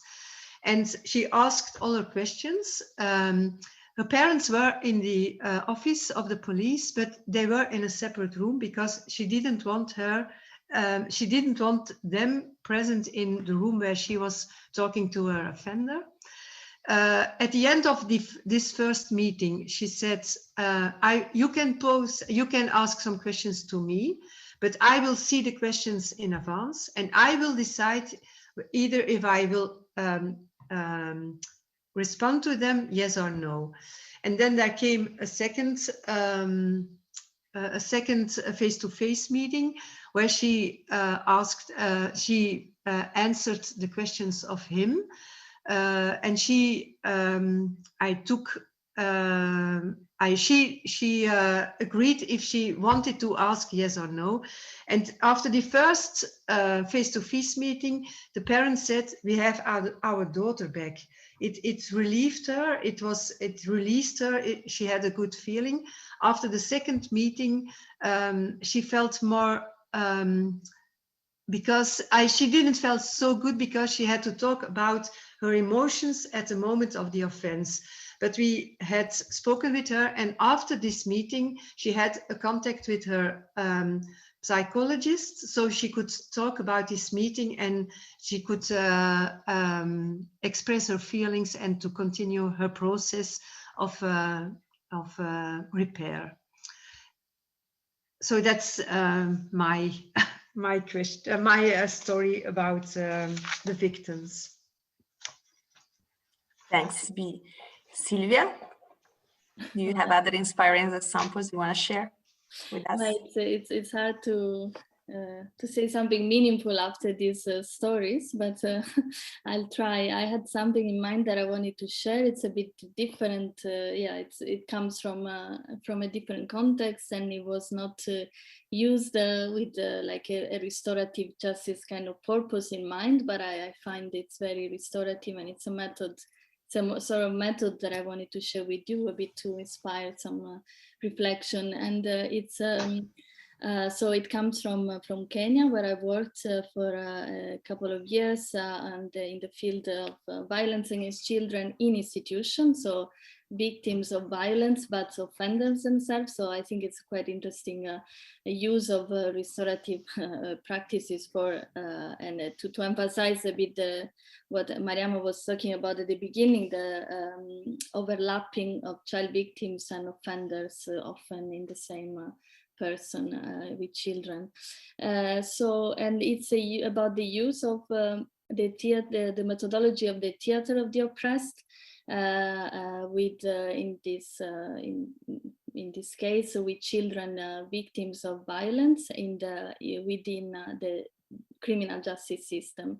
So it was used. It's a form of theater of the oppressed. It's not the original kind of. I think probably many of you know about in general the theater of the oppressed as a method that was introduced in Brazil by Augusto Boal, and in this case, it's called participatory educational theater. So it's a form of theater that is used by the children themselves. So the children that identified themselves as victims of some forms of violence in the justice proceeding, which means from the moment of the arrest to the trial and the sentence and then the detention, they basically write themselves the script of the play. And then, so of course, with the help and support of a facilitator that is there, to a trained facilitator, and then they play they perform the play. So they are at the same time actors, but victims. So they are themselves the main protagonists of the story that they are talking about, which is extremely powerful. I think, I don't know if you ever assisted to anything like that, but so they perform, and they perform to different audiences, and the audience is not necessarily an audience made of perpetrators, let's say, of people who are directly responsible of the violence they were victims of, but still it's a community. Often it's the community that needs anyway to take responsibility when children, usually as victims of structural and systemic violence. So in the audience, as they are called, spectators, because they can intervene in the scene. And they during the play, the children with the facilitator would first play once and then play again, but asking to the audience to stop the scene when they would see something wrong happening in the scene. So, and asking them, so the person who would raise the hand would go to on the stage and act, replacing that person, like, let's say, the police officer or the teacher. There was also cases of violence in schools, or the judge, the parent, etc., or the child himself, depending on the reaction. So replaying the scene in a way that was respectful of the children's rights and child protection. So it was a way, and I find it very restorative in a way, because it gives this sense of empowerment to the victims that are finally regain the power to tell their story without being confronted with the direct perpetrators that can be also dangerous in some cases, also in this especially. So many precautions, of course, need to be taken, but so it helps in dealing with the trauma of this of violence. So in really gain confidence, you could see, because they are performing. So in a way, they are not telling their story, but they are. So it's a very interesting, and at the same time, the other party, in this case it can be the community, but it can also be that they perform in front of the same police officers or the guards in an institution. So they are the people that maybe are not didn't inflict any violence on the specific child, but they know what these children are talking about, and they can act, they can show responsibility, and they can do something also in the future to prevent any further violence to happen. So that's yeah, this experience I wanted to share with you. Thanks, thanks, Silvia. I also appreciate these innovative and creative ways also of putting oneself in each other's shoes. Also on a personal level, I think it's a great experience to have. I would propose that we have a break because we are already a bit late. So let's come back at 10, maybe at 11 then, 11 sharp. And then we will start with a dialogue with our speakers. There are already 4 questions asked. So Raul and Mariama, yeah, we noted down your questions and we will give you the floor after. I see slowly people are coming back, so I'll wait a little before really starting.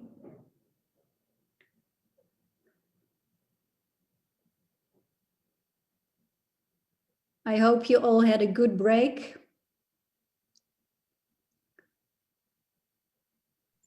So it's also really nice for me to see all of you. It's nice to have a large group to our advocacy event, even when it's summer. Some have holidays and even came back to join us.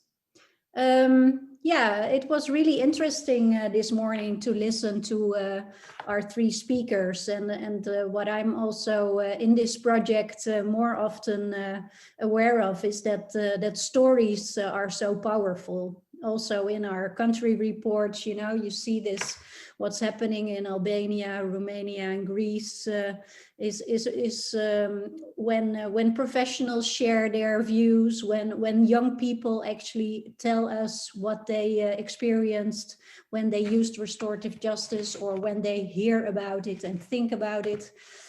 So that is, I think, what Bea, Maartje, and Silvia were also doing this morning, and that improves our imagination, and it sort of works towards a better implementation as well, and a sort of motivation to really want to work more restoratively also in your daily work. At least that's how it happens for me.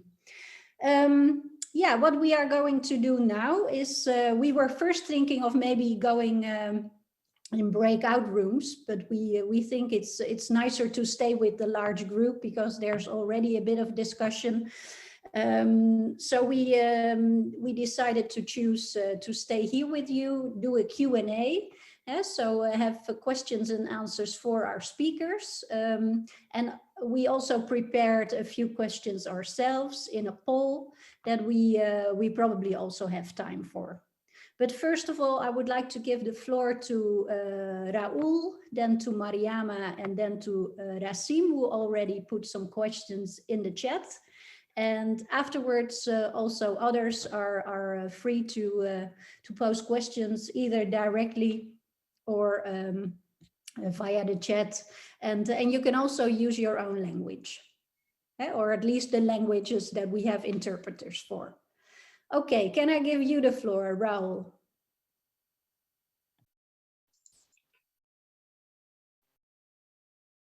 You're muted. You're muted, Raoul. Let me.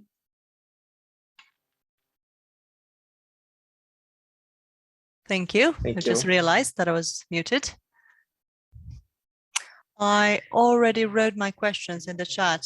The first issue that I think that we are faced with in Romania is that mediation, although regulated, is not free of charge for the parties. So in all these situations, in all these examples that we've heard, as we're talking about a large number of cases where a mediation was successful, could someone tell me who pays for the mediation services to the parties?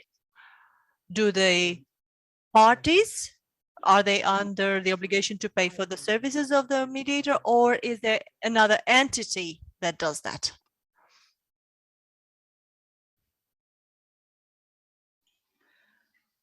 I can answer that question.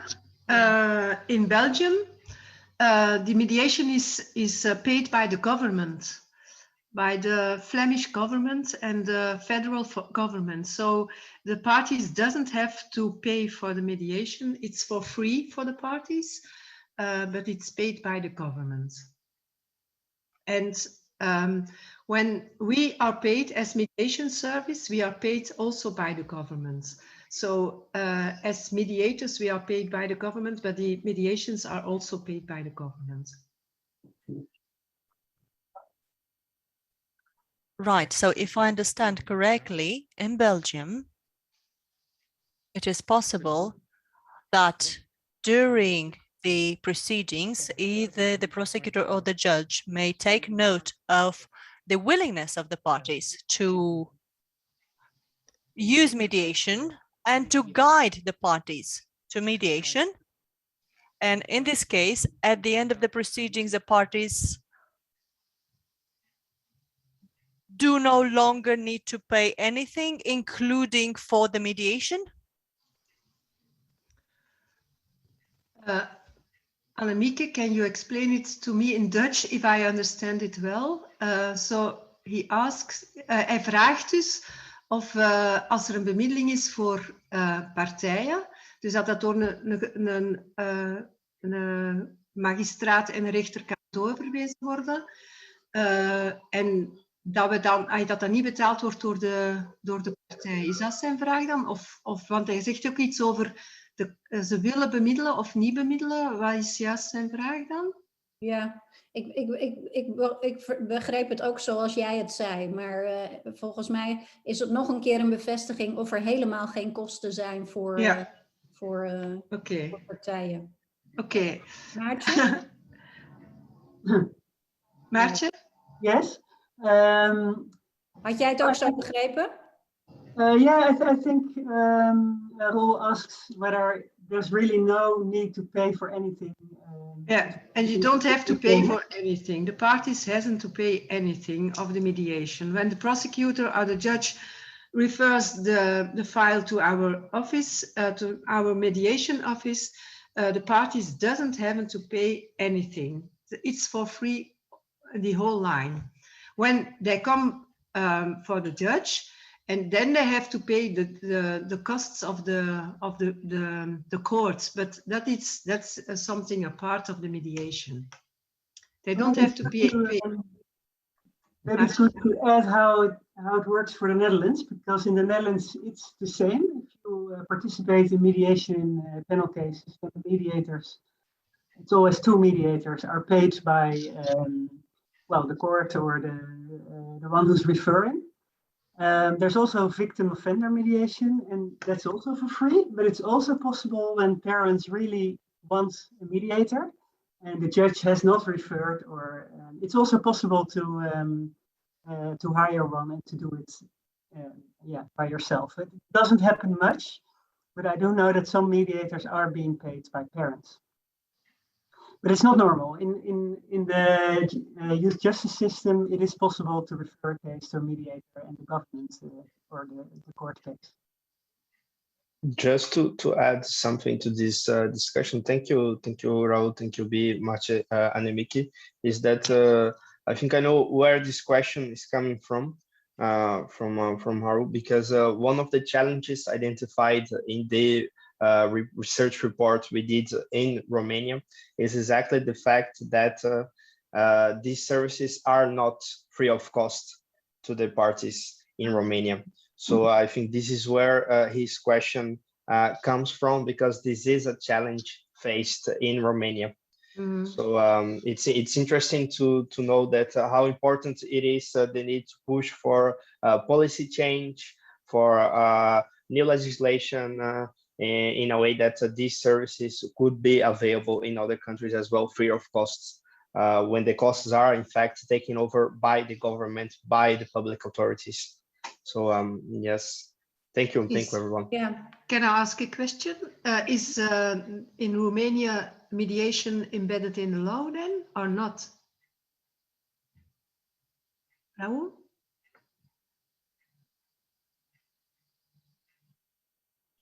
There is a piece of legislation since 2006. It was enacted in 2006. It provides for mediation, but in criminal cases, mediation has a very limited scope, as it can be used only in minor crimes and for deeds where the criminal proceedings is solved by mediation or by the withdrawal of the complaint. For more serious crimes such as sexual abuse, that examples that you refer, our national legislation does not forbid mediation in civil proceedings,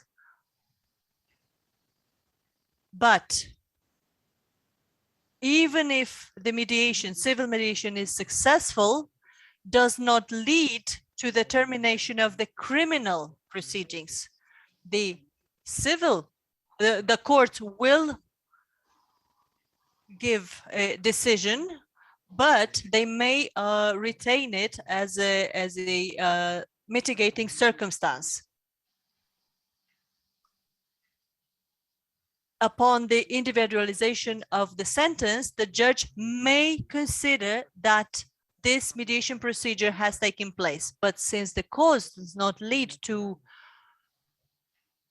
the solving and removal of criminal liability, parties hardly ever resort to mediation. Mediation can be used in other types of cases, but in these cases, the examples are really limited. And our constitutional courts has limited these cases, as it has considered that mediation cannot be used in such cases, although apparently after the entry of into force of this law 190 per 2006 on mediation, in several types of litigation such as labor, social insurance and others, parties tried to use mediation. So for this reason, at present, the entire society is waiting for a redefining of this concept of conciliation, of mediation, and of the forms of restorative justice in Romania in general. With respect to the scope where mediation can be used in Romania, I would like to know if in the Netherlands or in Belgium, the judge can, if the judge has the parties in front of them and they see that mediation is possible, if that judge may send the parties to a certain identified mediator. If the judge sees that reconciliation is possible, the judge can tell the parties, go to this mediator who is specialized in this type of cases, or they can simply say, use a mediator without naming the person. Okay. Thank you very much, Raoul. Also, out of my experience, I'm also a substitute youth judge, and I've been working as a mediator in these criminal cases some time. And yeah, we have the possibility that the public prosecutor or the judge decides during a file like, okay, I see here people that I think can that I can refer to a mediation, and then within the court we have they have a list of mediators who are registered mediators and who also have fulfilled a course for criminal mediation. So there is a special list in every court, so it's not that they go outside to find a mediator. They have this specialized group of people who also receive additional training. So that is how it works. And then to come back to this issue of how it's funded, we had to lobby hard at the ministry also and with politicians to make sure that this relatively new possibility of mediation in criminal cases, that it was also co-funded by the ministry. So at some point in 2018, the Minister of Justice and Security said, okay, I will put 1 million euros for this. And it's still not that much of money, because we can do around 2,000 cases within the courts can be referred, and then the mediators are not paid a high fee actually. So we are lobbying for more, and we managed to have 300,000 euros more for youth cases. But it's still, you know, we at the national level need to lobby a lot to make this work as well. But maybe I can give the floor to B to explain about the Belgium situation. If I heard your question well, when the parties are before the judge, and if he can decide to send if they are willing to do a mediation, if they can send them to a special, to a sort of a mediator, that's not the case in Belgium. In the offer of mediation can be done in all stages of the procedure. So it can be done before sentence, after sentence, there's a possibility. Normally, it starts before a sentence. Normally, most of the files are referred to our service, mediation service, on the level of the prosecutor, even though there's not a youth judge. And when it's for a youth judge, there are social workers who gets the file of the youngster, and they can say, in this case, they talked with the youngster, and the youngster say, I will do a mediation. So then it comes to our service, and the judge doesn't decide it to send it to our mediation service. There's a possibility, but that's not always the case. Only in cases of family group conferencing, it's always referred by the youth judge, always. Not by the prosecutor, not by the social workers of the youth court, by the youth judge. And because the judges in Belgium say that they are there for the youngster, they aren't there for the victim. The victim can demand money, can ask money, but they are there for the youngster. They don't decide for the victim, only for the youngster. So that's the difference, how they look to parties involved in an offense or in a mediation.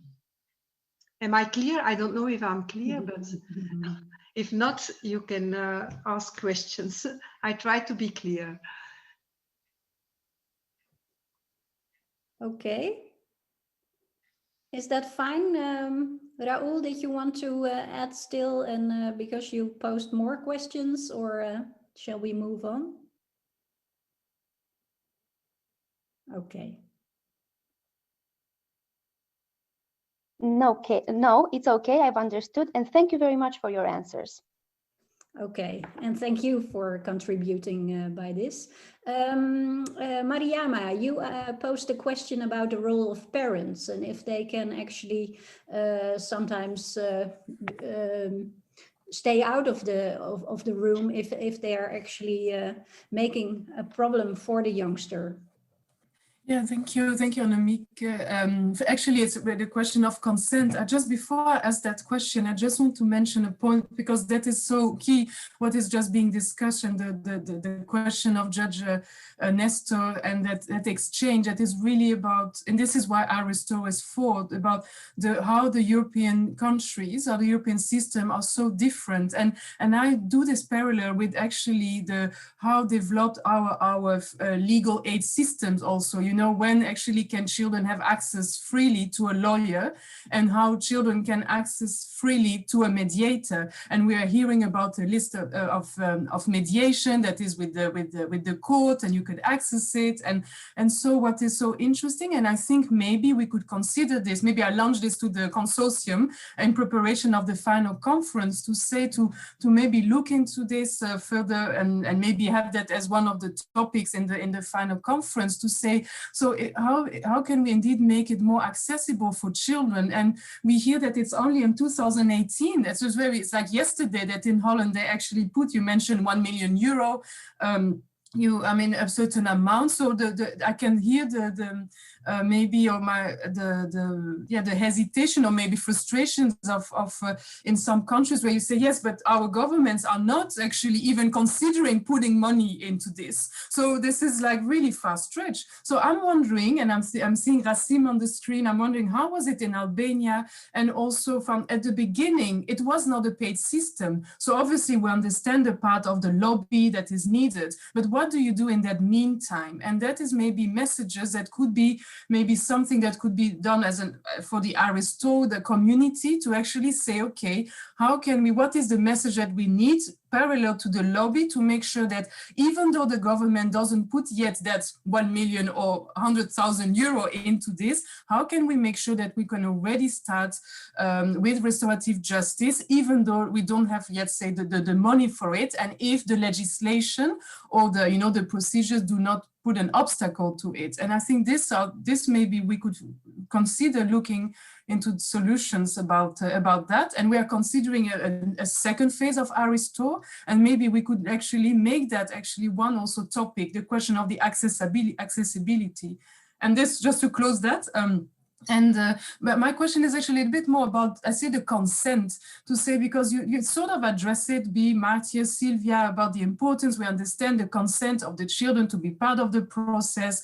Then there are parents that more or less are supportive or more or less are involved. But what if you have it very clearly that the child wants the restorative process, and maybe that example that you gave on that nephew, that the uncles that were not, but then, or that there's no consent, and it's actually a clear opposition between what the parents want and what the children want. And I mean, does really the consent of the child prevail? And how do you manage this? And how maybe the relationship with the judges and the other actors involved? I thought it was maybe useful to hear your opinion on that aspect of consent. Thank you. I think when a child wants to be into a mediation and the parents don't agree, then you have to do a mediation between the child and the parents.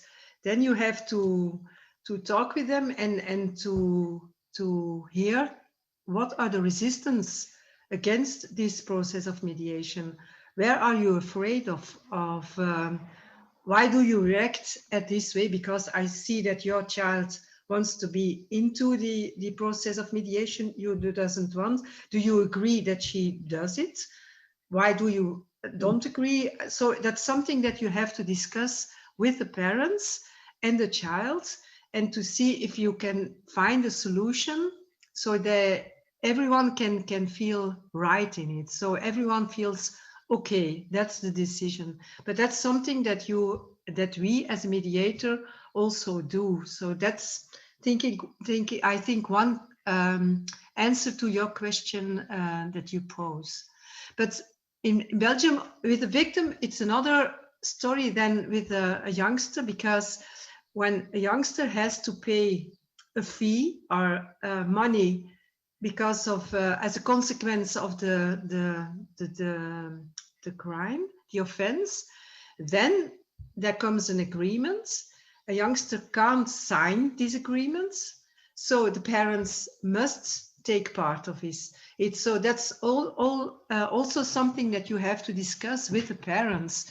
If a youngster wants to take part in a mediation, the parents doesn't want, and sometimes we have the parents wants the mediation and the youngster doesn't want it. That's also a case that you can have. So you have to talk about it and to see if you can find an agreement and a solution where everyone feels okay. Yeah, that is a very good point, that when a child wants to do mediation, parents don't. Then I think in the Netherlands also the Mediation Bureau, that is the bureau that deals with whether a mediator is appointed or not, will have to work a lot on mediation or on information. But I have seen cases, and it was a case where there was a very severe crime, where parents were so angry that it was difficult to find out what the child really wanted. And then the child is not so clear about it. And in these cases, even when it's offered more than once, because sometimes you try again a year later, it was very difficult to go past the parents. So in some cases, parents really can say no, and then it's sort of impossible. But in most cases, it also gives a lot of information about the home situation of a child or what the real issues are. And then someone who is informing victims and offenders can make next steps and can make it possible that the mediation takes place. Yeah. But sometimes, yeah, parents can be so angry and so protective to their child that they really don't want to work on it, even if a child maybe is okay with the mediation. Yeah. So officially in the Netherlands, everybody under 18 needs to have this consent of the parents. But what we do as mediators is often that the parents are then, or one parent for each, or two or both come with parents. But then we always try to have a moment also when just the youngsters and the mediators meet. and that afterwards the parents come back again, you know, so you have different moments, because the experience is that young people are more open and to talk with the mediators and among that when they are among themselves. Of course, this has to be accepted by both the young victim as well as the young suspect or offender, but this is something that we often do. Silvia, do you want to comment? But no, I just confirm it from what I was working with Moderator these last months and couple of years on this project, and indeed what exactly they shared which is the Flemish mediation service, for the ones who don't know, that they work on a parallel mediation between the child, the children, and the parents. So it's really not to convince, as they were explaining to us, not to convince anybody to do anything, but to really make sure that they express whatever they have to say to each other, and so the reasons why they want or do not want to participate. And the case I was talking about earlier, it was quite a successful one, in the sense that the young boy was the victim, and also the father was the victim. So also there it's a bit tricky, in the sense that the parent is a support person, but also is traumatized himself, he's a victim himself. But they, together with the mediators and also through the the therapy that they were probably going through in parallel, they managed to find a balance. And then the young boy he was sharing with us that he felt he decided everything about the mediation process. So he decided, the father let him decide, you know those details we was talking about at the beginning, like who should come in first in the room, who should speak first, etc. All these small but very significant details. And he felt, you could see that he was feeling very empowered. But I guess it's a long process of preparation, and that's where the preparation is so key in the mediation. Yeah. No, it's good that you reiterate this preparation phase, and also with separate intakes with both parties and so on, and enough time for people to step out of it or to know more. Yeah. Okay. Can I move on to Rasim? You had a question for B, I think. Yeah. Thank you, Nenneke. Before my question, before presentation of my question, I want to make a short comment related to this event, advocacy event for restorative justice towards the children in conflict and contact with the law. I find very useful this kind of way of presentation, good combination between a research perspective, practicing perspective, and also the discussion about how working with the children, and not only for the children but with the children. So it is another perspective, or it is a good perspective of discussion in this way. I want just to mention two reflections. The first, reflection to the past based on our experiences, and also for the future.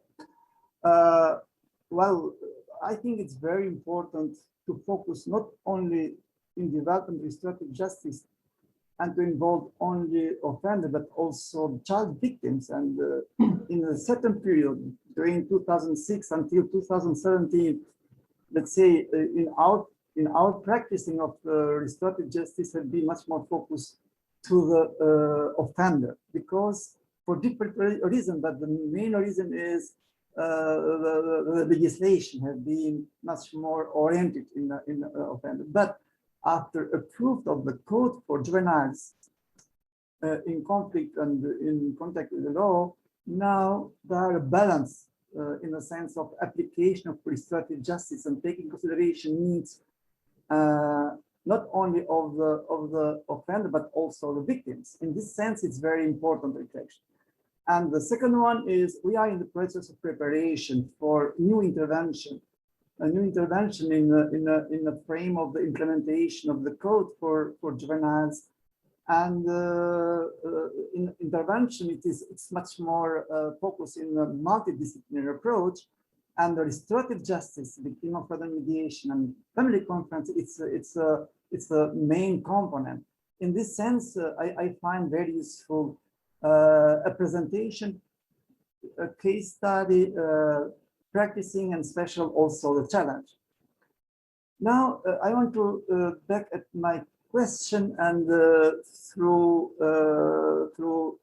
question of Marianne, somehow it's addressing my question. But anyway, it is for Bia, and through your experiences, do you have any assess or evaluation report or action related to reaction or position or reflection of the child victims or family child victims or the other supporters for their involvement in the restorative justice process? And how is this kind of if there are any outcome or any main finding, how is in related to the position and reaction of the offender, the child offender or family child offender, and so on? Thank you. Thank you, Rasim. B? Can you repeat the question, because I haven't My heard question is, do you have any assess or any evaluation related to reaction or position or reflection, or but special reaction to accept or not from a victim child or their family to involve in restorative justice practicing? We have a lot of good reactions of victims. As I said already in the question that I answered, the fact that they can express their emotions, that they can... Is that written down in evaluation reports? That's what he asked. Are there studies done where you... No, there are no studies done. No, I don't think so. No. But did you as an organization maybe put together stories or experiences, interviews? No, I don't know. I don't know if there is no reports. No. Oh, that's the question. So no, that's... I don't think so, no. But B, normally there is an evaluation procedure, right? After each mediation. So it's only for internal use then? We don't report content to the prosecutor or to the youth judge. We can't, because the parties can tell their story, but we, as a mediator, we can't tell the content of a mediation. So if the parties doesn't tell them it, we don't report anything to the prosecutor or the youth judge. But I think Rasim, I'm not sure if I understood correctly, Rasim was referring more to a kind of satisfaction survey, I don't know, really an evaluation of how children experienced restorative justice. And so without the story, not necessarily the story, but just... There has been one result of people of Netherlands who did it. How is mediation in Belgium? How do people, parties respond to it? There's one, but it was about mediation, not about child victims in particularly. So I don't know research of that. I don't know it. As Manuela mentioned, my question is not for a deep research. My question is any evaluation, case by case, or any finding related to the reaction of the child victims to involve or to apply a restorative justice. For example, in 100 cases, how many cases accept in the first phase, or it's needed to explain more, or they refuse? I mentioned as an example, but anyway, I understand it's not question of the deep research, but just any assess or any evaluation or any perception from your side. Already you mentioned very positive, so it means most of them they are in the favor to involve. But maybe the other speakers have any answer about this, and because it's yeah, I think for the Netherlands there is we are always good at numbers. So there is not a specific assessment on child victims. But we do have numbers, and I think out of 100 cases in 2020, 94 reached an agreement. So they say, well, it was successful. And what I've heard from a child victim was that it was good to participate in a mediation, but it was sort of, he was also lacking information. It was a bit of a sudden process. And for a minor, it is something that you're all of a sudden in the middle of methods that you're not so aware of that exists at last. So I think it would be very interesting to do a broader assessment, not just on whether it's successful when the mediation is started. Because children, as I said, are flexible and are often able to come to an agreement even more often than the adults. I think for adults it's 86 or 88%. For children it was 94%.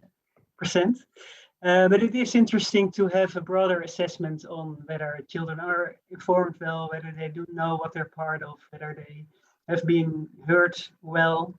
And I don't think we have that, but Annemieke has also insights from the judges. Maybe you know more, right? Yeah, from the research side, it's our colleague Jacques Klaassen from the University of Maastricht, who together with psychologists from the University of Enschede, they have put together also a recidivism study. So there is some material available, but specifically on child victims, this is lacking. So that is something that we are also lobbying for in the future to do more. It's of course sometimes it has to do also with how much burden do you put on the parties to also evaluate a lot. So there's making good evaluation research is not that easy either. But yeah, it's something that the European Forum for Restorative Justice is also lobbying for, to have good research in all the countries, also to be able to compare. So. So important issues for the future, I would say. Yeah, maybe it's good to add that I think numbers on how many cases start. I think it's about around 50%. That's from cases that are possible to extend to mediation. I think about 50% starts, but it also has to do with a lot of factors. So it's not a low or high number. It's a fact, and it would be good to have broader research on why child victims do or not participate. Because we don't know. One of the the main conclusions of the research we did with the forum and KU Leuven a couple of years ago, and the practical guide we produced after, really one of the main conclusions and recommendation was we didn't have a lot of data to look at, so we didn't have a lot of information, especially with child victims, because with child offenders we have more, and also in this case I would say that it's more on recidivism, and mostly the research tends to look at efficacy of effectiveness of responses, but in terms of how to prevent further crimes. But we rarely find research that really focuses on the satisfaction of the parties, on procedural justice. There is with adults, I mean, there is more, and we have research on effectiveness of restorative justice, of course. But yeah, with child victims, it's certainly a big gap that we need to, it is in our, how can we say, in a to-do list, but in a way to improve, also to improve the services or provided. Yeah. Okay, thank you for that addition. Emanuela, I saw your question in the chat. Would you like to repeat that? Yes, it was more, actually it was a bit connected with when Marianne was talking about the consent and how to involve families. So I was reflecting more on how actually to involve other systems where children are belonging to. And I mean, in the meantime, I was also thinking ALBA, for example, the organization where B worked for more than 20 years, is an organization that doesn't provide only restorative justice, that do also other activities in schools, in families. Maybe B can tell more about that. So a way of doing that is having a center, an organization that provides services for children on different areas, including restorative justice. A similar one is the family justice centers, which they work on domestic violence, where you have different professionals working under the same roof in favor of helping, supporting families who experience domestic violence. I was also thinking, I don't know, of the restorative cities movement now in Europe, where actually restorative justice services, they get in touch with other organizations, with municipalities. Rasim can tell more about that because Tirana is also involved. We have some experiences now of cities that they try to mobilize their citizens, and they really started from the restorative justice movement. That's why they're called restorative cities. But then they really try to integrate their work and really to be embedded a bit more in other social services which are provided. So I don't know, my reflection was more exactly how can we ensure, these are concrete examples that I had in mind, but I was thinking like, are there other practices, especially because throughout the conversation this morning, the issue of awareness, the issue of cooperation between agencies is lacking, and is one of the main issues discouraging access to restorative justice. So I was wondering, like, also from the audience, from participants, if someone has other experiences, other ideas of how restorative justice is not only like a service which is not embedded and not integrated with other services that are provided. Yeah. Okay, thank you. Who would like to react? Well, maybe I can start and break the ice. And coming from experience of the training that we did last week with judges and public prosecutors in Italy, I think it was really, really strong, emerged the need from them also and from us, I think, to really to generate some sort of cooperation and encounter and opportunities to make this encounter happen between the judicial actors and also the mediator, the social actor, the social services, all the work that, around the offer of mediation, of restorative justice, because sometimes the judicial actors, it's true that they feel and they are a bit separated from the reality in a way, or the way we see it and the way we look at each other. But this kind of cooperation is also crucial for them to, and we could see that they really wanted to understand and what the work of the mediator consists of, what they can do to work together in a coordinated way. And one thing that came as a suggestion or as an invitation is to do training, co-formazione in Italian. So co-training is training together different professionals in the same room. So really, if you need to start from the scratch, like you don't have like in Italy, there are very scattered realities, so it's not embedded into the system yet. But so this process of really bringing together in the same room, in the same training room, different professionals would be, I think, absolutely mind-blowing to have maybe the first approach. I always think that maybe the first approach is to tackle separately the different categories, so to really introduce a bit the topic and the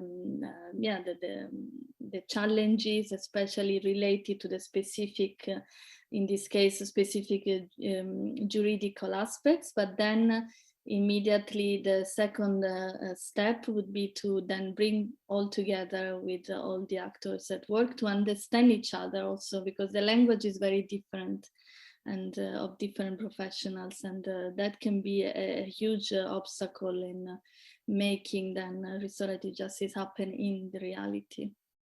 That's just one aspect of. Yeah, thank you. Marchibi?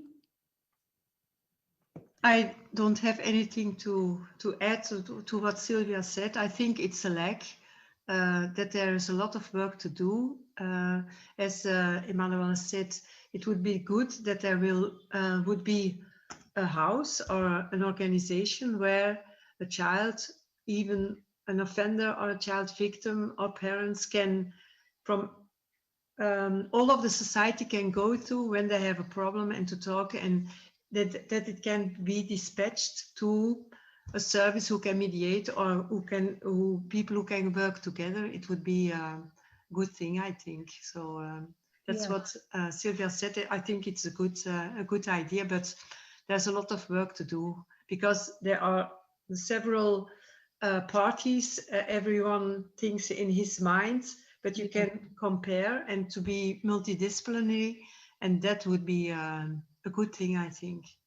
Yeah. Yeah, I agree. That's something that's still lacking here.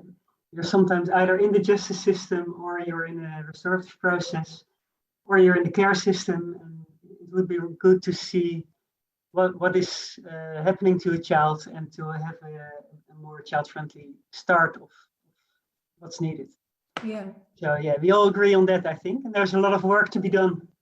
Yeah, but this idea, what Emanuela also points out, is that either a restorative city idea or a restorative approach, which is broader. Like in the Netherlands, I think in the last years, also with the existence of an organization like Restorative Justice Netherlands, who's really trying to put people together, being a sort of information center and a link between providers and others working in the restorative justice area. So also bringing together the expertise from what's happening in the schools, as well as what is happening in the justice area. That kind of organizations or people who try to work towards this multidisciplinary way of working and also towards more cooperation, that is something that can add, I think. Yeah. Are there any more questions, or are you interested in doing a poll? So that we pose you questions and then we have a little bit more discussion. There's not that much more time, so please let us know if there are any urgent matters.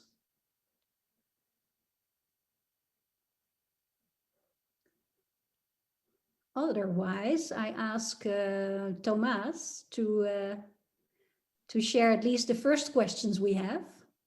Okay, here it is. Actually, it's easy to fill in. Do you think that restorative justice should be offered in all types of cases, including serious ones like sexual violence and even murder?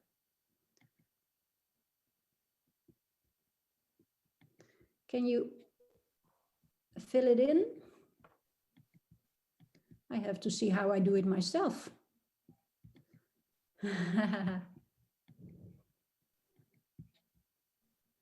Okay, so I see more and more. I don't see the results anymore, do you? Because I clicked on it and yeah. I see it, yeah, it's I lost it. Yes, it's 74% now. No, it's just 6% and maybe it's 22%. So people seem to switch a little. Yeah, so the big winner is yes, but the question is, of course, why? Why do you think so? Or maybe it's even more interesting to ask the people who say no. Why do you think this is not always possible? Can somebody react who said no?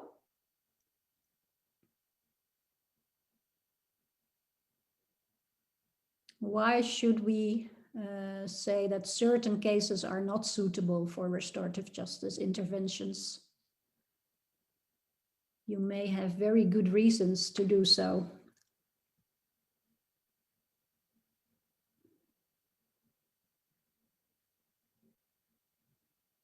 I cannot see if somebody raises a hand. Is there anybody who would like to explain their answer? It can be any answer.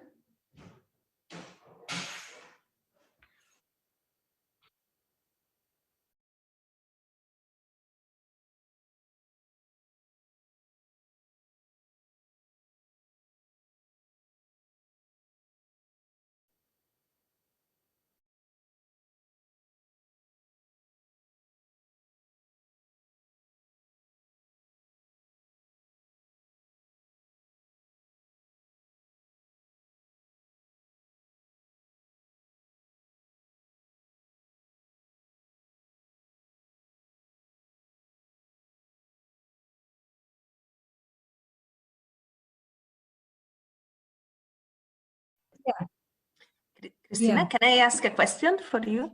Because the question here was about the offer, so offering restorative justice. So you think that also the offer itself could be, just asking people, would you be interested in this process? And then they can still decide.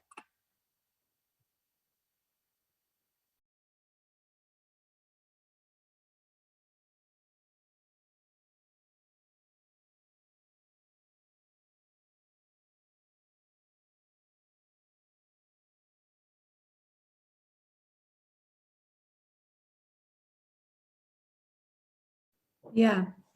Oh yeah, it's. Can I say something, Annemieke? Yeah, sure. To answer to Christina, I think it's a task of a mediator when you do the preparation time of the both parties, and you feel that a face-to-face contact isn't the right way to deal with the offense, then you have to discuss it. And it's also, as a mediator, you have to take care of your parties, of the youngster and his parents, of the victim when it's a minor and his parents. And if you feel that you can't offer enough security, then you have to express that a face-to-face meeting isn't perhaps not the right way to deal with the offense. But in my experience, I feel that child victims can say if they want to meet their offender, yes or no. And to do an offer of mediation doesn't want to say that you have to sit together. We have more of our mediations are indirect, that we give the messages from one party to the other. In 30% of the files, you have a direct meeting. So it isn't because you give an offer that you are going to sit together, and you need the preparation time to see if it's possible, yes or no, and to discuss very good, what if you don't feel comfortable, how are you going to say it? How can we stop the direct meeting, the face-to-face meeting? So there's a lot to do, work to do in the preparation time in these files.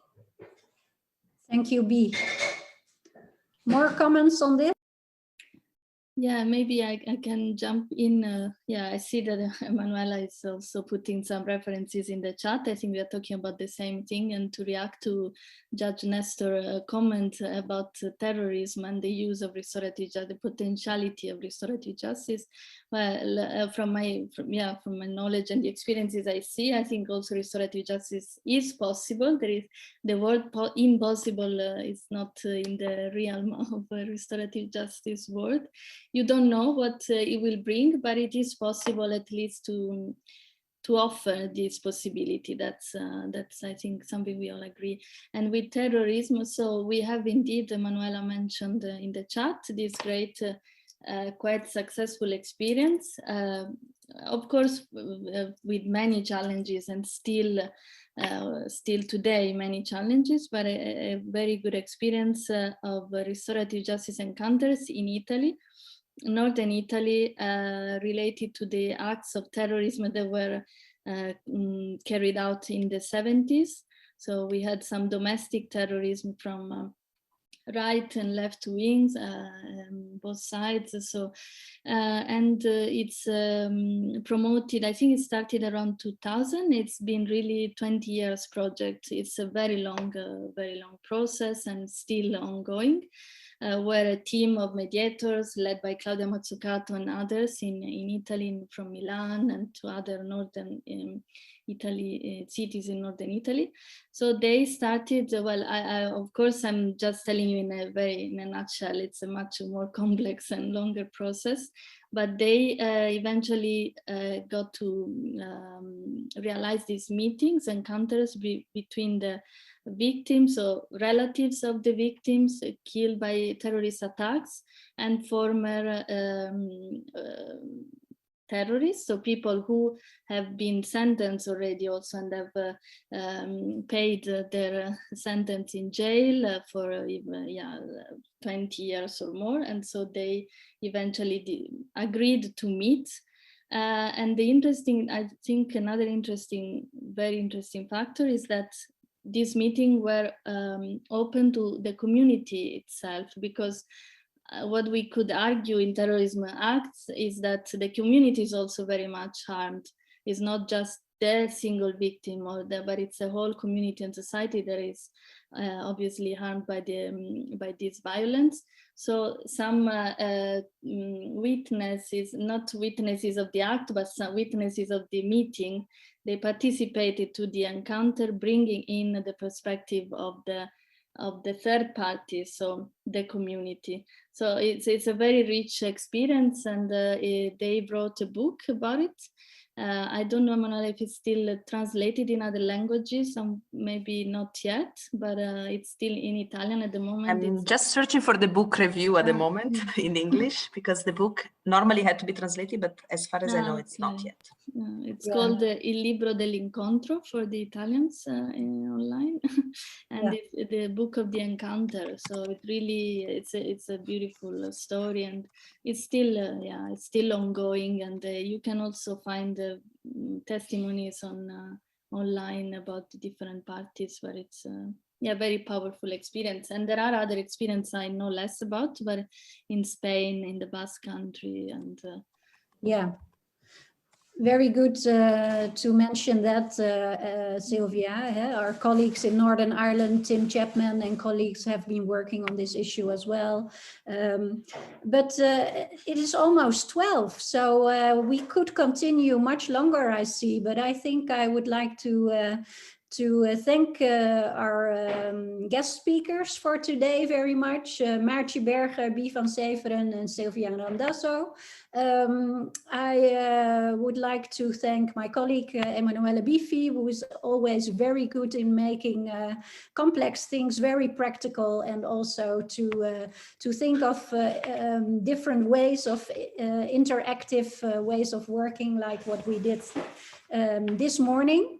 I would also like to thank all of you for your active contributions, to the ones who really listened. I hope you learned. I hope you would like to get involved in the whole restorative justice community and working towards making a better life for children who come in conflict with the law, and have more attention for this vulnerable group of child victims, but a group that also needs empowerment and also has a lot to say and to share.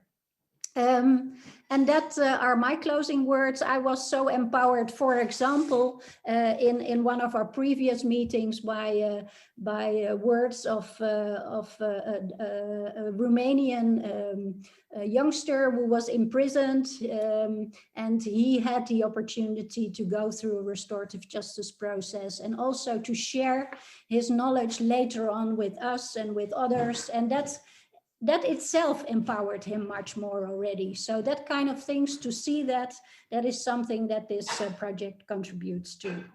Okay, then I give the floor to Marcos for his closing words and to tell a little bit more about the next stages of our project. Thank you very much. Thank you very much, Annemike. Thank you everyone for staying with us throughout this morning.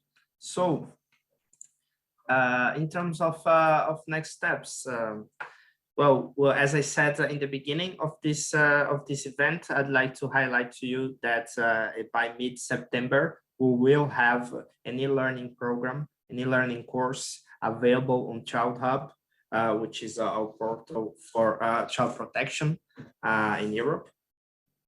And this course will be available free of cost to anyone interested in the topic, in English, in Albanian, in Greek, and in Romanian.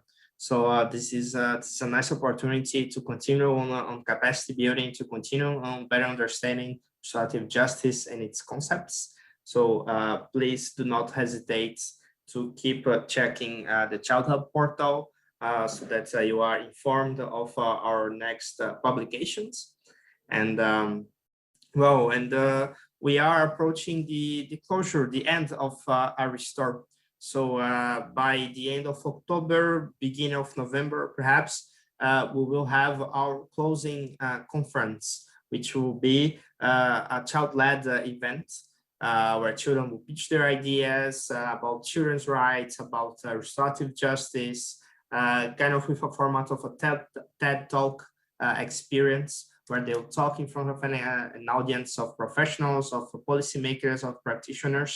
And due to COVID restrictions, this event will have hybrid formats. So we will keep you updated about that, because this event, we want it to be live broadcasted for anyone interested in watching, in case they cannot attend. And of course, we don't have the facilities to accommodate everyone. Considering this great interest in the topic, we expect a huge crowd, both virtually and face to face in this closing moment. So we will keep you updated about our next publications, about our next resource. And thank you very much for your presence today, for your attention, for your contributions, and we look forward to seeing you again in other Restore events. So thank you. Thanks to everyone. Bye-bye. Bye. Bye. Thank you. Bye. Thank you. Bye. Look at the chat for even more information. There's also the World Congress on Justice with Children, 15th to 22nd of November. Exactly. Thank you. Thank you. Bye. Bye. Bye.